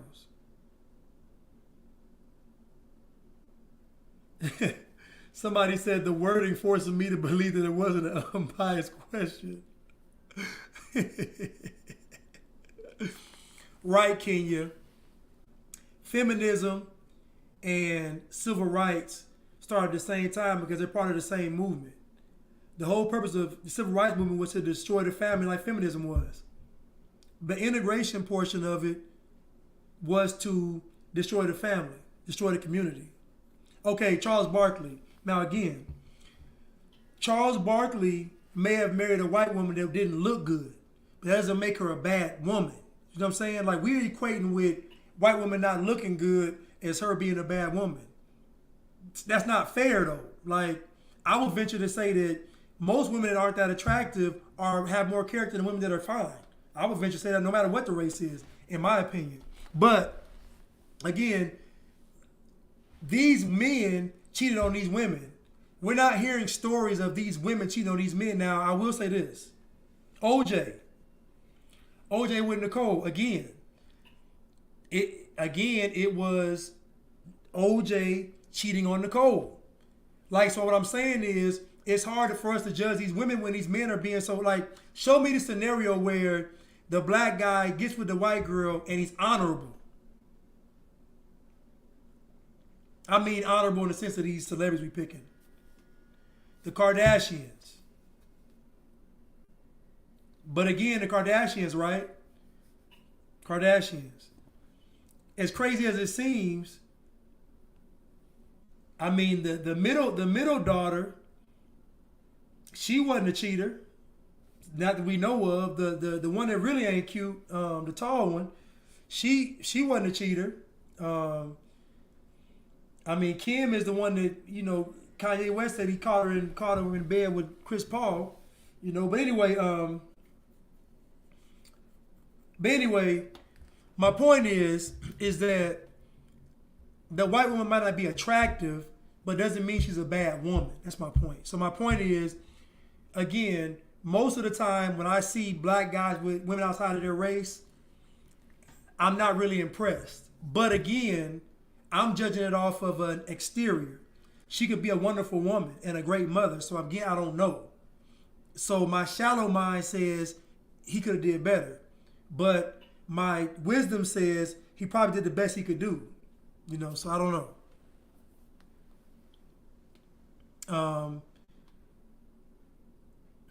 LeVar Ball, he married a white woman. Again, probably not cute, but she was tall. He wanted the height.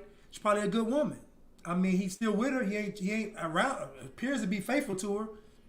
I mean, you know, my high school track coach had a white wife.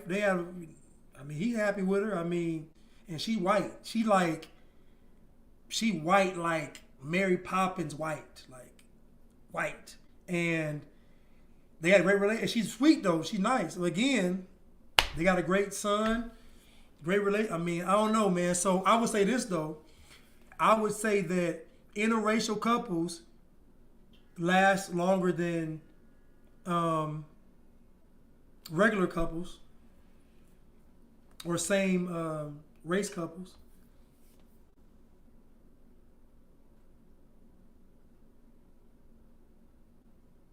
Well, but Kris Jenner isn't married though. So the question is, was she cheating on her husband when she was married? We don't know. Again, she's not married, so technically she can do what she want to do. You know, she should be waiting for marriage, but she's 80 years old, so that probably ain't gonna happen. But yeah, right, Cole. She got to be fine on the inside too. And so ask yourselves a question. And Kevin Samuel said it. Kevin Samuel said, back in the day, you could see a hard-working, blue-collar man, black man, with a beautiful woman. He said nowadays, though, all the fine black women are expecting the 1% of men. And you know what's crazy? I got to kind of agree with him. I see all the time right now, I go to the gym, I see the most unassuming white guy, dorky, normal, and he got a fine looking white woman. But again, she's thinking about what kind of life she wants. Rarely do I see a fine, quote unquote, fine black woman with a normal guy. I used to see it, but not anymore. I don't know who Kendall is. Who's Kendall? Who's the tall one? The tall Kardashian, you mean?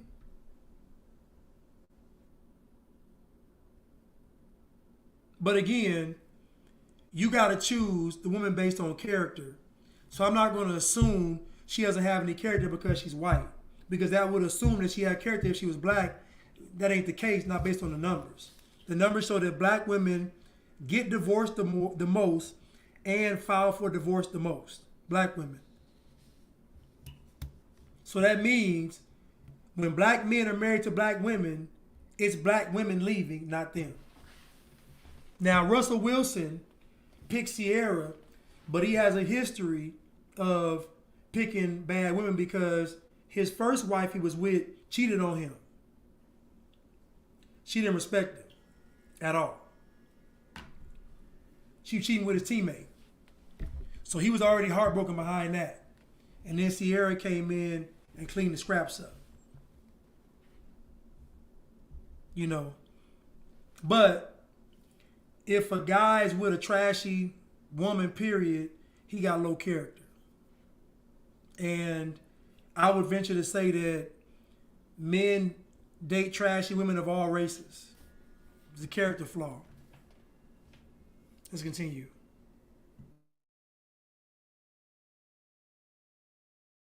So if you have a woman who's college educated, 90% of the time they initiate the divorce.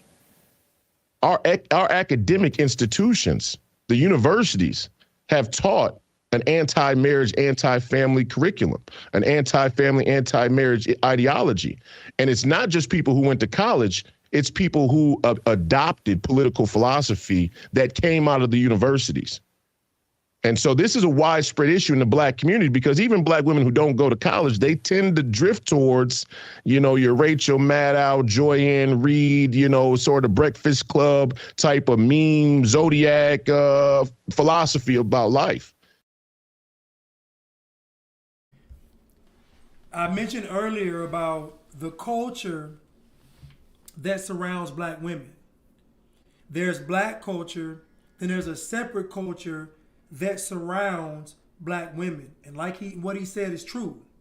Black women are heavily into the Zodiacs. Black women are heavily into those black women on TV. So black women look at and listen to Lizzo, Kamala, who ain't even black, Joy, like you said, Joy Reid, Brittany Renner, all these black women they see, they listen to them. They follow them. Because that culture is a part of them. So all that twerking and getting up and twerking and shooting a bird in the camera, all that bad behavior and all that stuff, all that's part of that culture. And whether she's educated or not, they pretty much all share the same culture. You can go out to a venue where folks are enjoying entertainment, and you're not gonna be able to tell apart the educated black girl from the non-educated. You're not gonna be able to tell them because they all gonna act the same. And I know I hear I'm different, I'm this. They all got the lashes. They all do the same hair. It's like it's just a cookie cutter version of what we see on TV. And not all, no, but a lot. Not all, but a lot.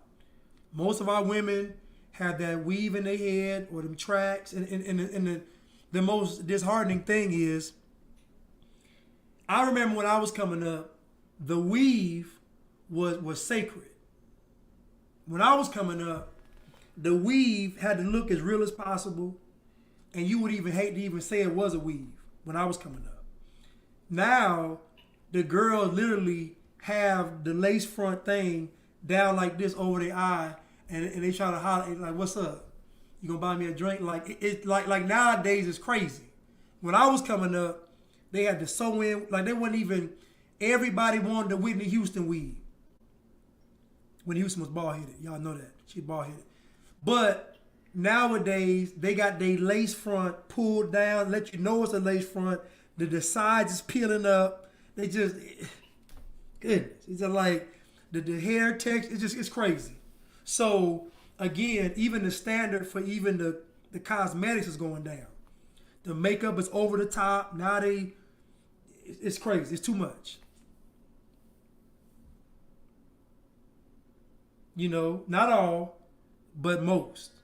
Most black women indulge in black female culture, democratic ideology and policies, feminism, because everything is around the black woman being strong. Everything is about the black woman being strong. That's right. Drag queen makeup. Right, it is. Because the drag queens and the transformers realized if we can get the women to look more like us, we can blend in. And black women was out there with their fists in the air, blazing the pathway for the transformers.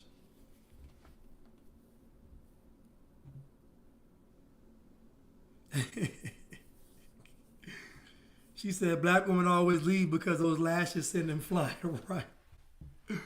But again, so from a practical perspective, why would a man that knows his worth, actually has generational wealth to change a generation, why would he consider dating a black woman if he's not foolish? Most black women are democratic. So me personally, I don't agree with democratic policies. So if I don't agree with the policies, then it'd be hard for me dating a woman that agree with the policies. Most of the women I've dated in my life, I'd venture to say probably all of them were Democrat and liberal. All of them. I can't think of one.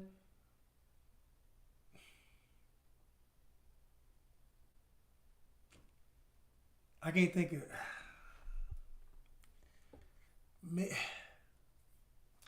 I can't think of none. I'm sorry. I can't think of any.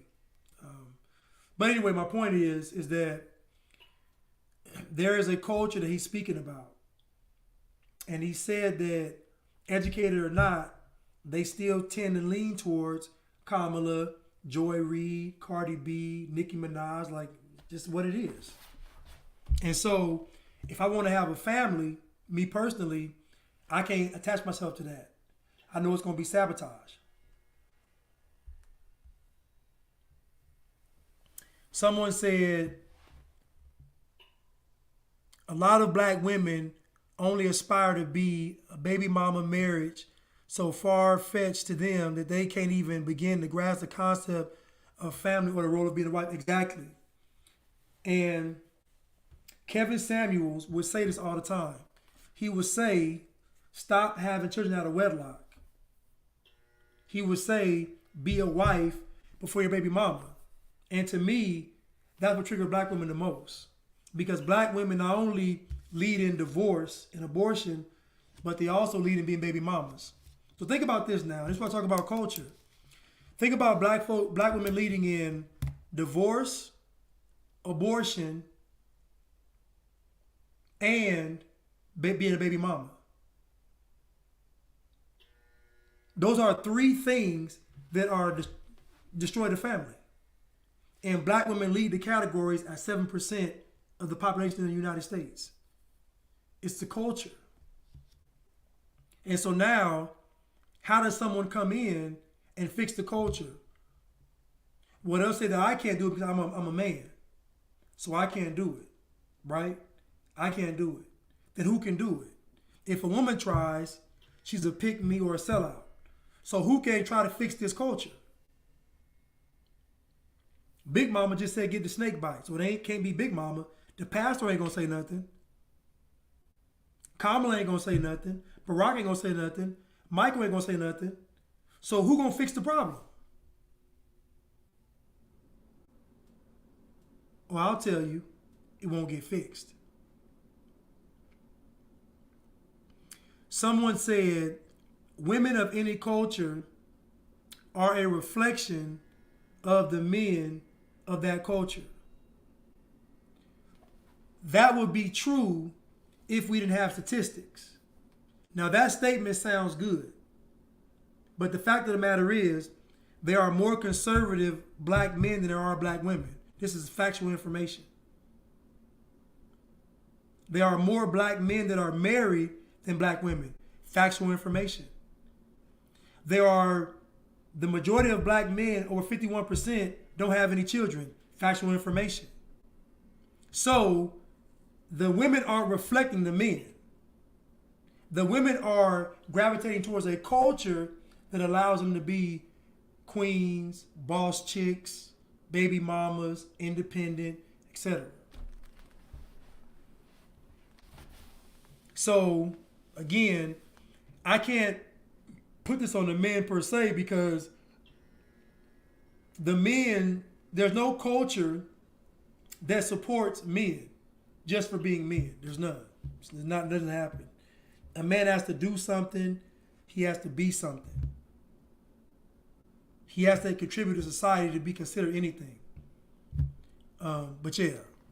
So now if the men aren't teaching the women, again, I ask the question, if I can't say anything because I'm a man, and the women that go against this propaganda are considered pick-me's or sellouts, can't say anything, and all of the people they look up to, Cardi B, Kamala, all them, are saying they can do it, how can the problem get fixed? I think we're beyond men fixing this problem. I don't believe it's a male problem.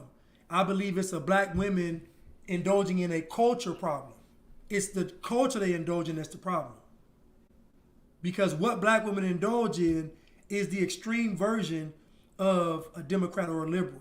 It's the extreme version of it. Black women are out there fighting for the Transformers. Black women are saying they want to be independent. Black women are saying they want to be baby mamas. Black women are making songs about abortion. That's black women doing that. That ain't black men. That ain't black men doing that. Right, Cole. The mother is the first teacher of the child. Exactly. So I don't think it's a black man teach issue. I think it's a black women rejecting a culture issue, because everything about this culture uplifts black women just for being black women.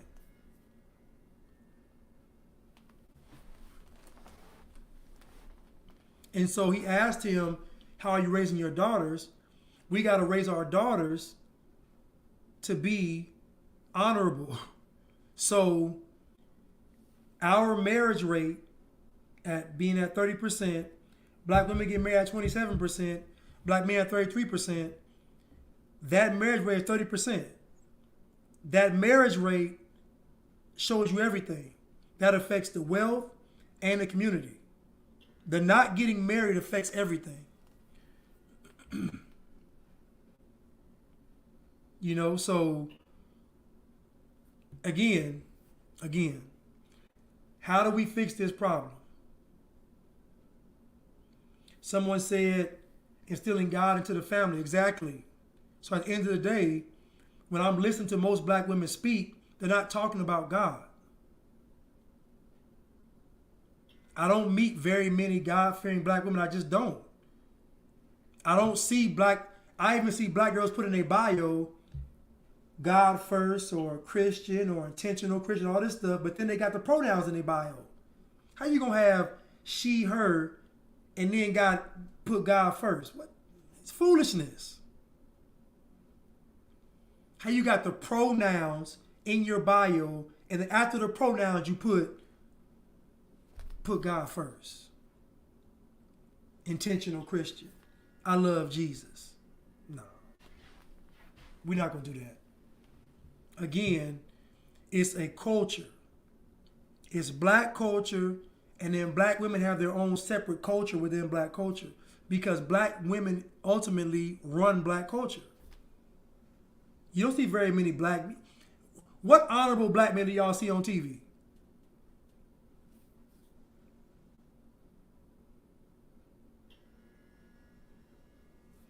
Well, Kevin Samuels talked a lot about God-fearing women that was faking.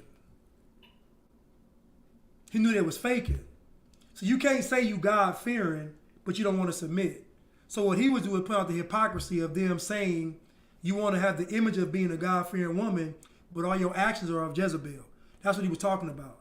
The women come on his show saying that they Christians and believers, but in actuality, their actions don't show that at all. You got 3 kids, 3 baby daddies. It's just too much stuff going on. So I think the problem he had was what these women doing was they were living a double life. You saying you're a Christian, but your life don't reflect that. So I say that the God being gone, when we were coming up, no, we're not an adjective. We're not an adjective.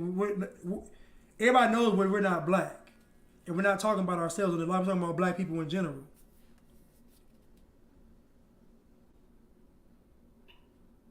Well, I think that Kevin Samuels, what I've seen in the videos, I've seen women who never waited for marriage to have sex.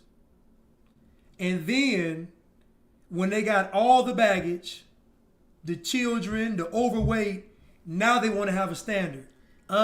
You probably shouldn't date.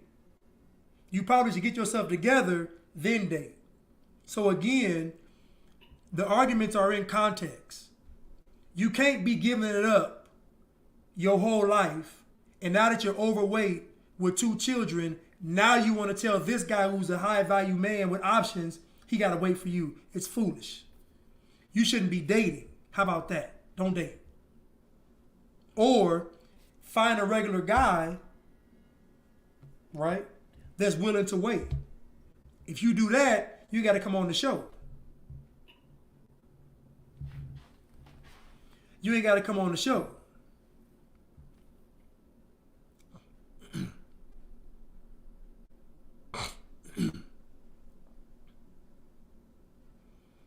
So,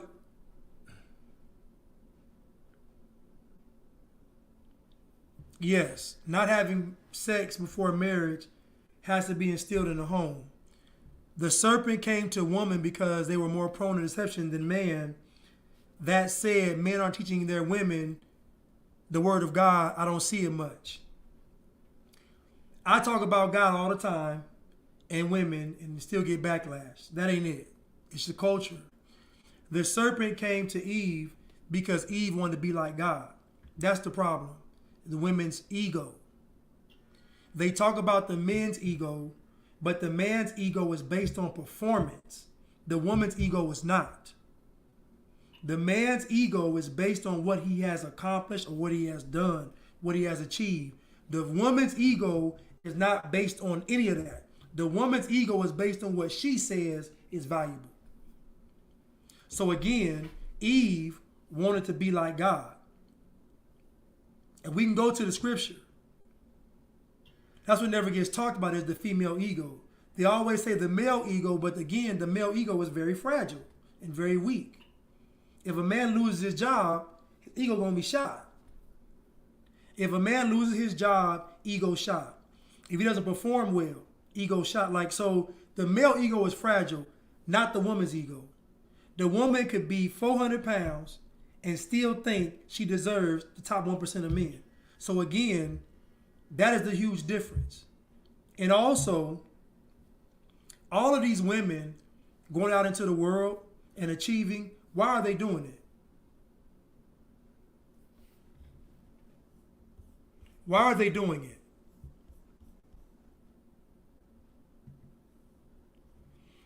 All these women going out into the world are doing it for what?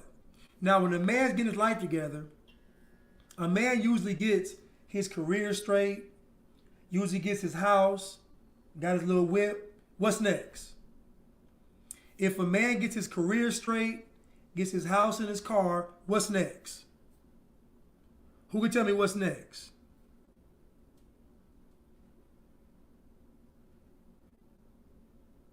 when a man gets all this stuff in order, what's usually next for a man?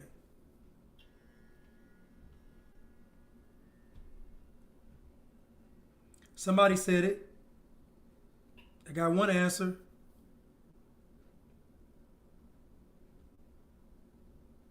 What's next for a man? Somebody said on here, pursuing a woman. Somebody said family. So we know everybody pretty much going to agree. A wife. She said a white woman. A wife. So we all agree that when a man is getting his stuff in order, his goal at the end of it is a wife. Now my question is, when a woman gets a house, career, and a whip, what's her intentions?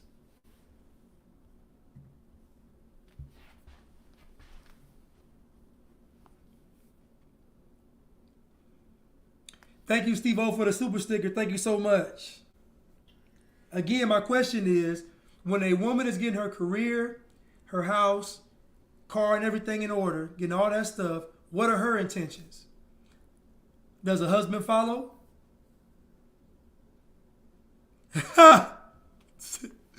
This man said, Walter Walker said sovereignty, goodness. Somebody said to stunt. Somebody said black girl magic. Somebody said a rich man. Somebody said single forever. Somebody said to be independent. Somebody said eager. Right. So we see the fundamental difference between men and women right there. The fundamental difference is when a woman goes out there to pursue these things, she's not thinking about becoming a wife. When a man is doing it, he's thinking about becoming a husband. Now, many of our men are flawed into thinking that if they provide, they can cheat and all this foolishness. If I take care of home, I grew up around that. It's foolishness. It's wrong. Part of me being a good husband is me being faithful. Part of me being a good father is me being faithful. Part of me being a good role model and leader is me being faithful. Part of me being honorable is me being faithful. Part of me honoring God is me being faithful. So everything hinges upon me being faithful to my wife. So the whole notion that I can cheat because I provide is foolish. Now, we remember when 6 Foot Goddess got on social media and said the man gets to earn the right to cheat. But 6 Foot Goddess knows nobody's going to marry her. She knows that. She's already conditioned because she knows she's a single mother, but her problem is she can't stay from in front of that camera. She got to show her body. It don't work. It don't work. Because a real man can see through all that BS. A real man is going to look for a wife. He gonna look for a wife. He won't even care about a woman having children if she's an actual good woman.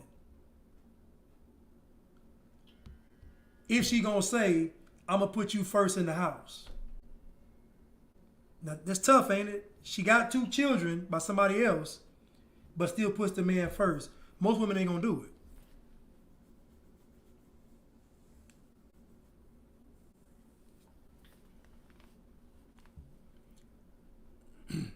Right. Behind all that, she confused. 6 Foot Goddess is very beautiful and fine. She got everything working for her. But I know one thing, ain't nobody gonna marry her.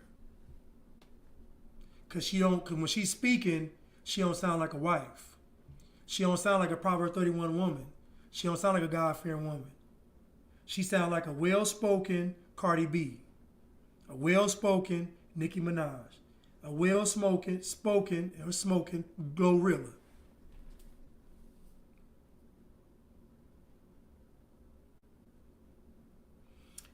Somebody said, if you cheat on your girlfriend or your wife, it means you love her.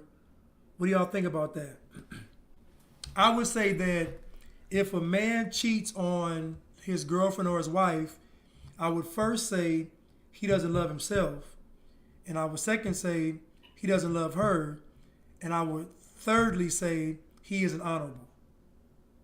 So, I'm not, it's crazy. We're not. That's foolishness. That's foolishness. That sounds like some black love talk. Girl, if he don't cheat on you, that mean he don't. It's foolishness. But I'll admit too, there are a lot of women like the drama and excitement. So we gotta be honest about that too. A lot of women like the drama and excitement of getting, cheating. They like it. All that running up behind somebody, catching somebody, knowing that man is still desired. Oh, they like all that. They like it. I done seen it.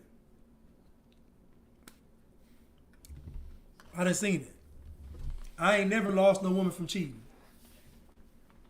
Never. I've been caught cheating, and I ain't never lost no woman from being caught cheating. I ain't never lost them. And they wasn't toxic or nothing. They was some good girls, but that just wasn't a deal breaker. I wouldn't do it now.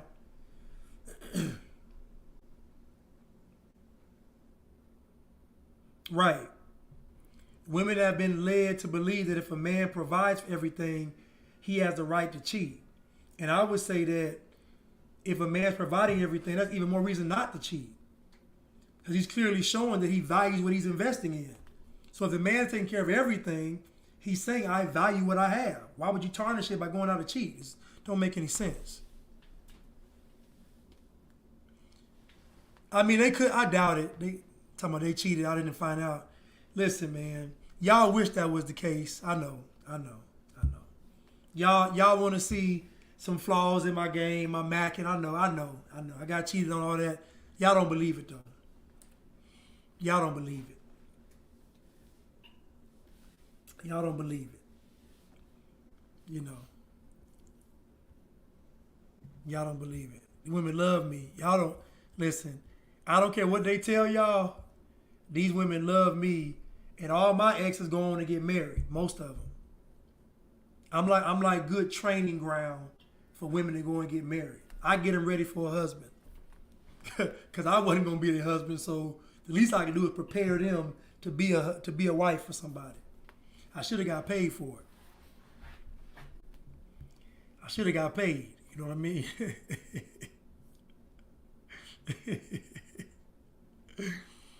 Right. But anyway, cheating is you shouldn't be cheating. You shouldn't be cheating. Yeah, right. I'm the training wheels husband. You get with me, and in 6 months to a year, I ain't ready to be married. I'm gonna put you through a rigorous training, and by the time you leave me, you're gonna be out there looking for a good guy. I promise you. I'm gonna have your mind ready to go. Trust me. If you get with me, I'm gonna have your mind ready to go and find you a good man. Trust me. Yeah, like a workshop, right. Listen, man, we all have our gifts. That's just my gift. My gift is getting y'all ready to get married. So, now I do it the right way. Now I do it through talking and communicating, not entertaining, all that kind of stuff. Oh, yeah. Yeah, my boot camp was a fool. Listen, my boot camp, y'all think I'm playing, man. When they left, they was ready to listen, I'm talking about, it might be a couple of months, a year, they ready to get married. And the guy they married was nothing like me. They made sure of that.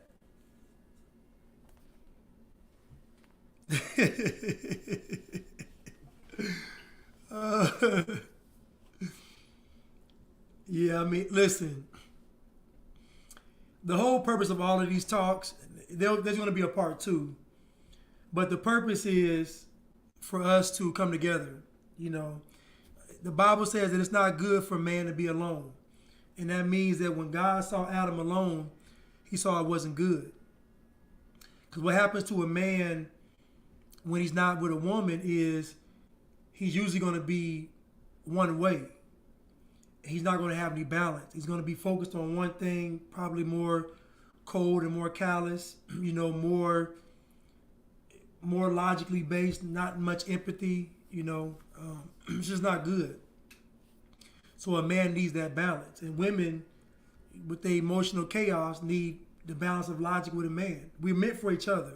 So I advocate for us coming together, especially during times like this when the world is, coming to an end as we know it. And we're up against the devil. We're up against Satan. And so, a trifold cord not easily broken, man, woman, and God. So I advocate for us, getting together and becoming, one flesh, to be the real power couple. Not that Jay-Z and Cardi B and Offset mess. I'm talking about a real power couple, a man and woman that believe in God. A man and woman that honor God. So I do want to save women in that sense, if possible, and men too. But yeah. I would love to have a boot camp for modern women if they would dare to join. I definitely would do it. I would talk about mind, body, and spirit. And I would teach the women that they'll find their way, as Lemuel's mother said, through the man. So you can base how you should be off of how a righteous man is. The righteous man gives you the indicator, ladies, of how you should be. You look at him and see, okay, this is what a righteous man is going to want. A righteous man is going to guide, provide, and assume all the responsibility. So you're going to look at a man that's accountable, which means you should be accountable. A man that's going to be honorable, you should be honorable. A man that's not going to give up, not going to quit, you shouldn't give up or quit. All these things you look for in that man, you should be. So I would love to have the Blanche boot camp. Although the Blanche's boot camp for bad and bougie. I need another B. I want to be like all the B's. I can't use the other B, but Blanche's boot camp for bad and bougie. We'll figure something out. I can't say the B words. Can't say bra. I can't say the other one. Blanche's boot camp barbecue, BBQ. Blanche's boot camp for Queen. To barbecue. Blanche's boot camp for Queens. I don't know. Yeah. But my goal, is for couples to come together and also to let women know that you should not be entertaining or following. Now listen now. They can't shake their head. Now that hair is something sensitive now. They ain't gonna do that. But bad bougie bellas, bad bougie babes, beauties. But anyway, hold on one second. Blanche's boot camp. Can y'all still hear me on Instagram?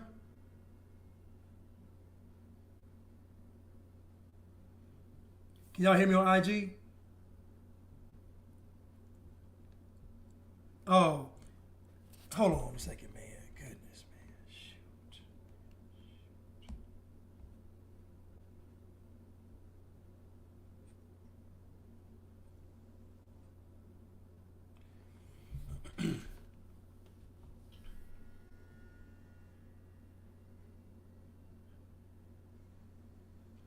Can you all hear me now?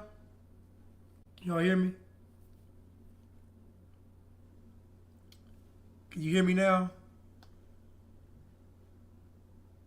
You should be able to hear me now. Y'all can hear me on YouTube. Can y'all hear me on IG?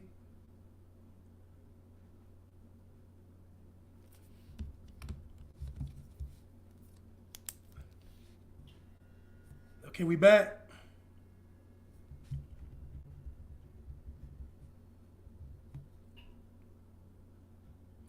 We back.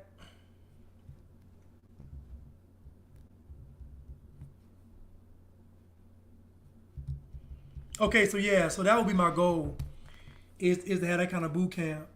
And I will base the boot camp off of Proverbs 31 and how Lemuel's mother told him how to prepare to be how to prepare for a Proverbs 31 woman, which they never discuss. So good. So I'm gonna come up with a name, BBQ Blanches. I'm gonna come up with all B's. We got babes, we got bride. I like brides on the end. Blanches Boot Camp for bougie, brides. Yeah. So yeah. So listen. Anybody got any questions? I've been on here too long. Anybody got any questions? Somebody said the bad and bougie baptism. I like that too. I like the bad and bougie baptism too. I like that.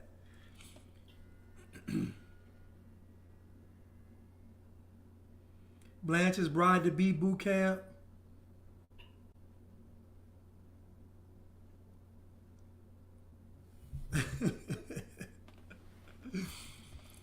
But anyway, anybody got any questions before I go?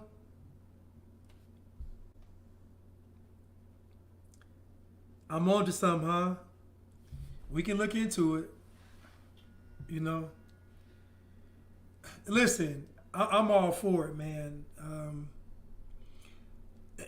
I really, when I read this Proverbs 31, when that last live we did, I really started thinking about this whole thing differently. And I realized that the quickest way for a Proverbs 31 woman is through a man. To see what type of man you want to be with. And it should be a man that matches what Lemuel's mother told him to be. Oh, man.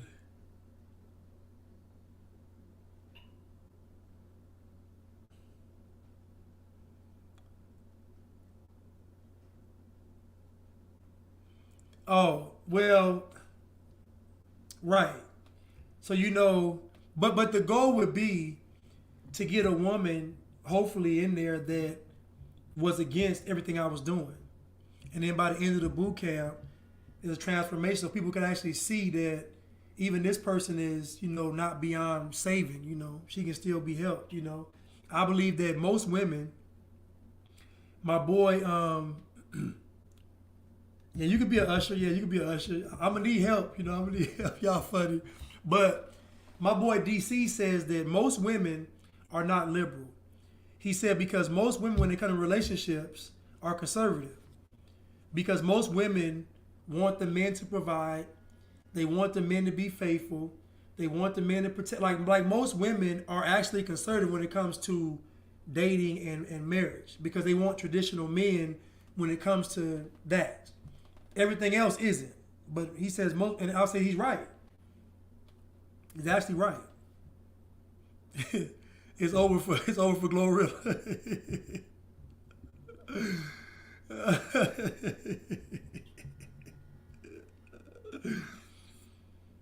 Oh man, that's funny. I'll take all the help I can get.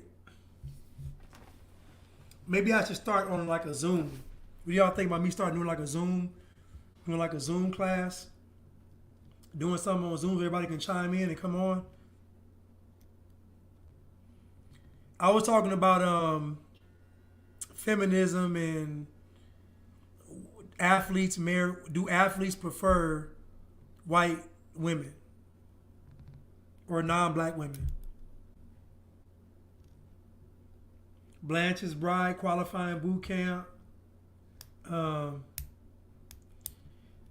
Yeah, so let me think about this and write this stuff down, and I can think about doing it on a Zoom maybe. I don't know. But again, the goal is for us to come together because in these times approaching fast ahead, I believe that the key to all of this, and my boy said this last night, is what they don't want. They don't want men and women coming together. This is what they don't want because they can't. The devil's number one threat is the seed from the man and the woman. So they don't want us, and I believe that's where the power lies in the man and the woman coming together to fight this thing. The Bible says that he that findeth the wife findeth a good thing and obtain favor from the Lord. So think about finding a good thing and also getting favor. That's a double whammy. So I believe that the key is for us to come together. This is why it's so much of a feminism push. It's why it's a gender war. All this stuff is happening because they don't want us to come together. The marriage rate is declining because they know if a man doesn't have a family to fight for, he ain't gonna really fight. He won't fight the same. I'll say this. A man fighting to preserve his family and his legacy is different than a man just fighting to defeat an enemy. So it's what they don't want. They don't want the man in the righteous fight. Ooh, somebody had a good name. Oh my goodness. This person said the Blanche. Are you saying the Blancheret? The Blancheret? That is a great marketing name. The Blancheret. That is a great marketing name. Right. He will have no purpose. And so a man's purpose is entrenched in his family. Like that's him extended on forever. So they don't want the man to really have that kind of purpose. You know, but yeah, so I'm gonna think about it. Hopefully y'all will attend it.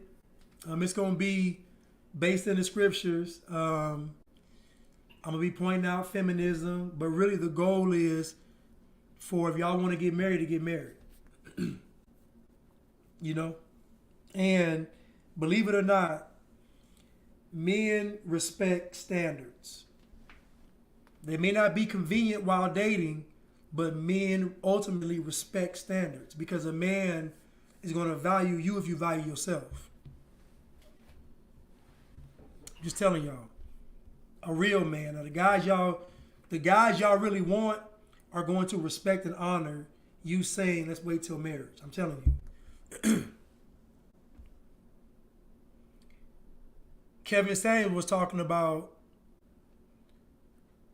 women that weren't really honorable asking for something they didn't deserve. That's something different.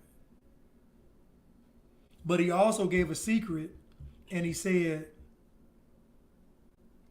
I mean, married couples, that's going to be tough. Listen, I talk to some married women and they tell me I'm right by what I say. They tell me I'm right. So I know I ain't crazy. But I would tell married couples my talk to them would be about not being selfish. Because to me, the number one killer of a relationship is just being selfish. If I put my wife first and she puts me first and we both give 110%, how could we lose? It's impossible to lose. You only lose because one person says, I'm not going to give 100%. That's how it starts. Instead of each person saying, I'm going to always give 100%, no matter if you give 50, I'm going to give 100. That kind of mindset defeats Satan because Satan is going to come to attack every single relationship. Every single relationship will be attacked by Satan. And the number one reason is, to me, I believe, is that folks feeling that they're slighted in a relationship. That they're not getting what they deserve. But to me, that's really just ego and pride. Your job is to give 100%.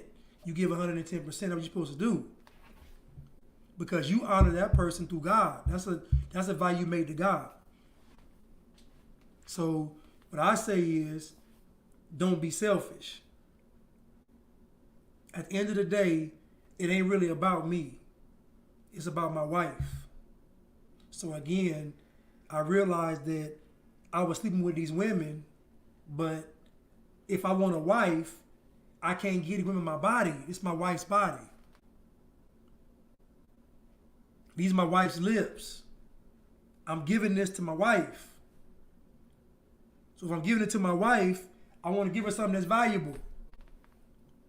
And vice versa. I don't want to be selfish. We becoming one flesh. So it ain't no me without her. Ain't no more me It's we. So that has to be remembered in the marriage.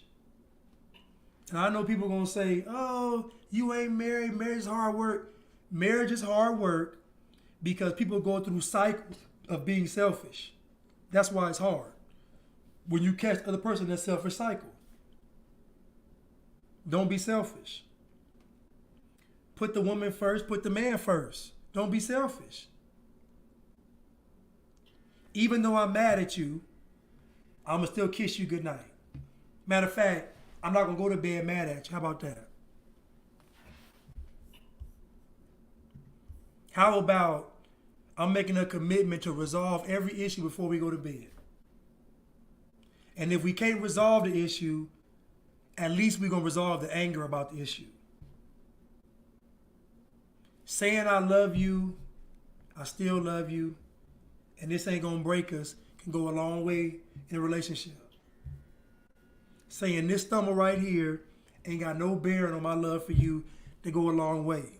The reassurance and the confidence. I ain't talking about the simp way of saying I love you. Oh, baby, you know I love... Nah, I ain't talking about that. I'm talking about that woman knows that you love her.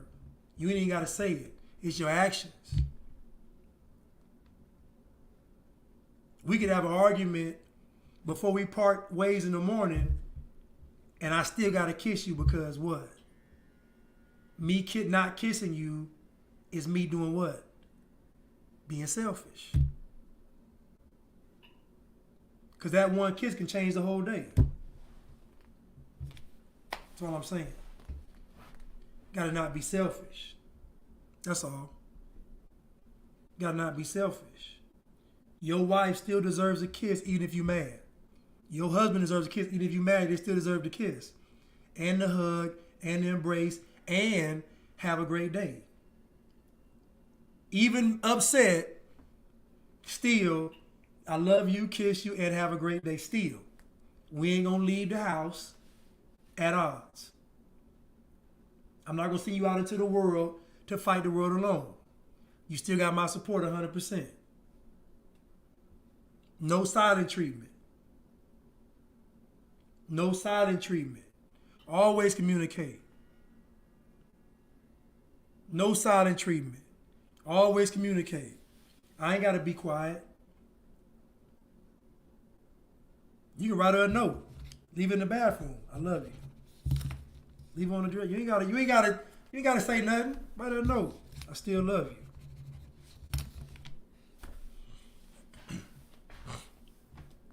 So yeah, man. Yeah. In my older age and in my experience, I realized that most things fail in life because people are selfish. That's how most teams lose. Most businesses fail. People are selfish. And so I would say what I've learned and learning still is to not make it about me. Because it ain't about me. I'm down there for a purpose. It ain't about me. I chose to come down here. It ain't about me. So I'm going to take it personal. You know? Even when I get on folks on IG, I still got to love them though. I don't hate them. I still got to love them. You know? But folks lack communication because they want to withhold. They holding on to it because they want leverage. That's pride.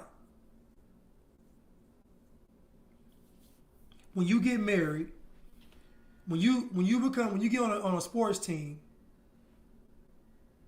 when you get on a sports team, your first goal should be on the sports team, how can I help the team win? So when you go to a job, it shouldn't be making money. This is why all these companies are so bad now and so terrible. Because folks used to have pride in where they worked. They wanted to go work somewhere and they wanted to make the company better. Because them working at the company was a reflection on them. People took pride in their work. So if you go to a sports team, your first goal should be, how can I help this team win a championship? So when you get married, how can I help us win? Not me, us. Stop being selfish. Stop being selfish. Stop being selfish.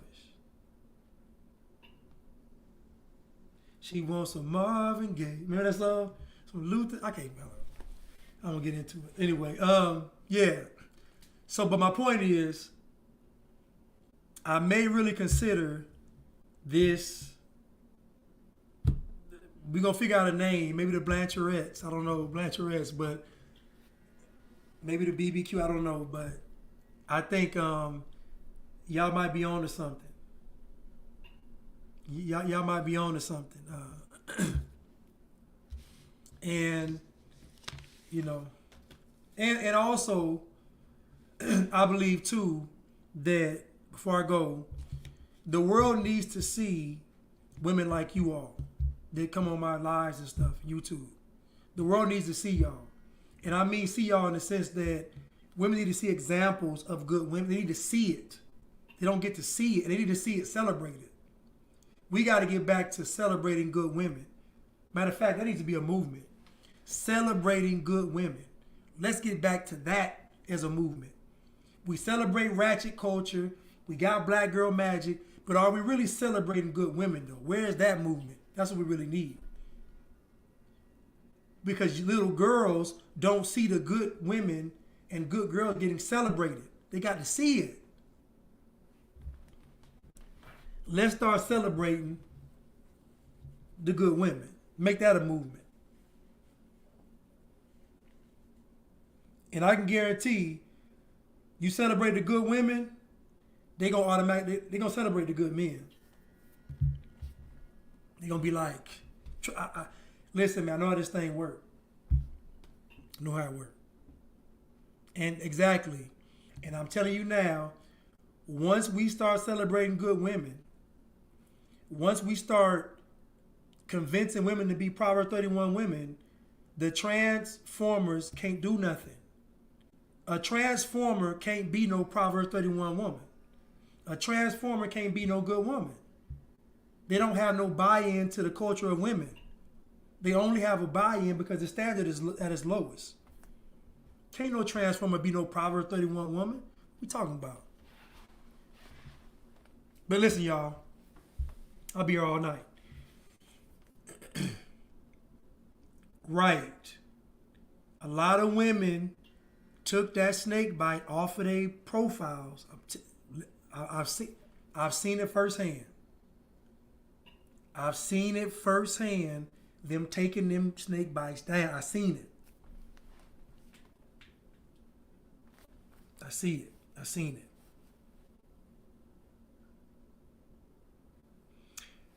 I don't listen. I'm gonna say this.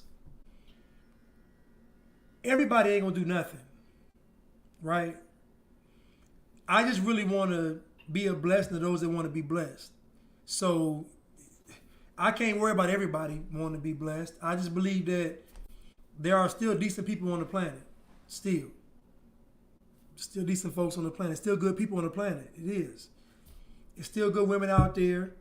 There's still good men out there. They are.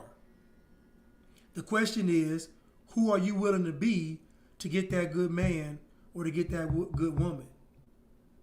That's the question. I'm telling you now, to get that good woman, to qualify her, for her, it starts today, before you have her. Lemuel's mother told Lemuel that he had to be an honorable man. She told him not even to drink. Lemuel's mother said, you can't even drink. She said, you can't even drink. She wanted Lemuel to be honorable, God-fearing, looking out for the needy, a protector, a provider, a just ruler. And then he would qualify for a virtuous woman. That's when. So the man, all these red pill men talking, but these red pill men ain't never talking about being honorable men to even deserve the good woman. Most of these red pill guys got poor character. and they got burned by women because they were some simps and some suckers. Then they came back around, figured the game out, and now they trying to preach a message. But what they lost in the whole red pill movement was understanding. And the understanding is that you got to acknowledge that the women that you chose were your fault. You didn't get tricked or deceived. Your low character picked the woman. Your low vibrational state got the woman. Your lack of faith in God got the woman. Your lack of following God got the woman. You did everything out of order, and what you got was the woman that you deserved. So now, what they should be saying is that when you giving red pill content, you got to preface the content by saying you got to be an honorable man first. You got to be a God-fearing man first, because you can't expect a great woman and you ain't a great man. When I say great woman, I mean character. So the red pill movement needs to be refined a bit, and to the men to say, if y'all got these much complaints about women, then y'all got to set an example. If y'all have this many complaints about women, and I have complaints too, but I also know I can't have complaints without being a solution. And part of that solution is me being an honorable man. That's part of the solution. Is me being an honorable man, me leading by example. So that way I can expect an honorable woman. So I'm an honorable man. I can expect a woman not in the streets because I'm not in the streets. So all these red pill men talking, you got to be an honorable man. Then you can get a red pill game. Because what y'all doing is y'all are saying we got the game, but ain't no honor in the game. Because you're not becoming better men. You're becoming smarter. You're becoming smarter. You're becoming more savvy, but you're not becoming better men. You're not becoming more honorable. That's what's missing from the red pill movement. That's the problem. So again, if I'm talking to men, I'm telling men they got to start first with them. Lemuel's mother went to him. Before she gave her Proverbs 31 spiel on a woman, she went to him first. You got to be this to even qualify. So any man out there that wants a good woman, you got to qualify for the woman. And I ain't talking about being no top 1% and all that stuff. I'm talking about you got to be a God-fearing, honorable man. Period. And no excuses and no exceptions. Because when things get tough, she gonna lean on you. The family gonna lean on you.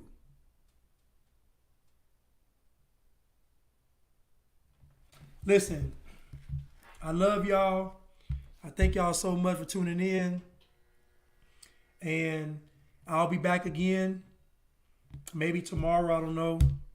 But I love y'all and thank y'all so much for supporting me with the badges, with the comments and everything. I love y'all and thank y'all so much. Somebody said celebrate celibacy. Right, because it's honorable. I choose to honor God, but it's two birds in one stone. You honor God and you honor your wife. How can you lose? You can't lose. If you celibate, wait until marriage, you honor God and you honor your wife or your husband, how can you lose? You can't lose. You see, most people don't believe it's going to work if they do it God's way. I'm telling you, it's going to work. God can't lie. It's going to work. It'll work.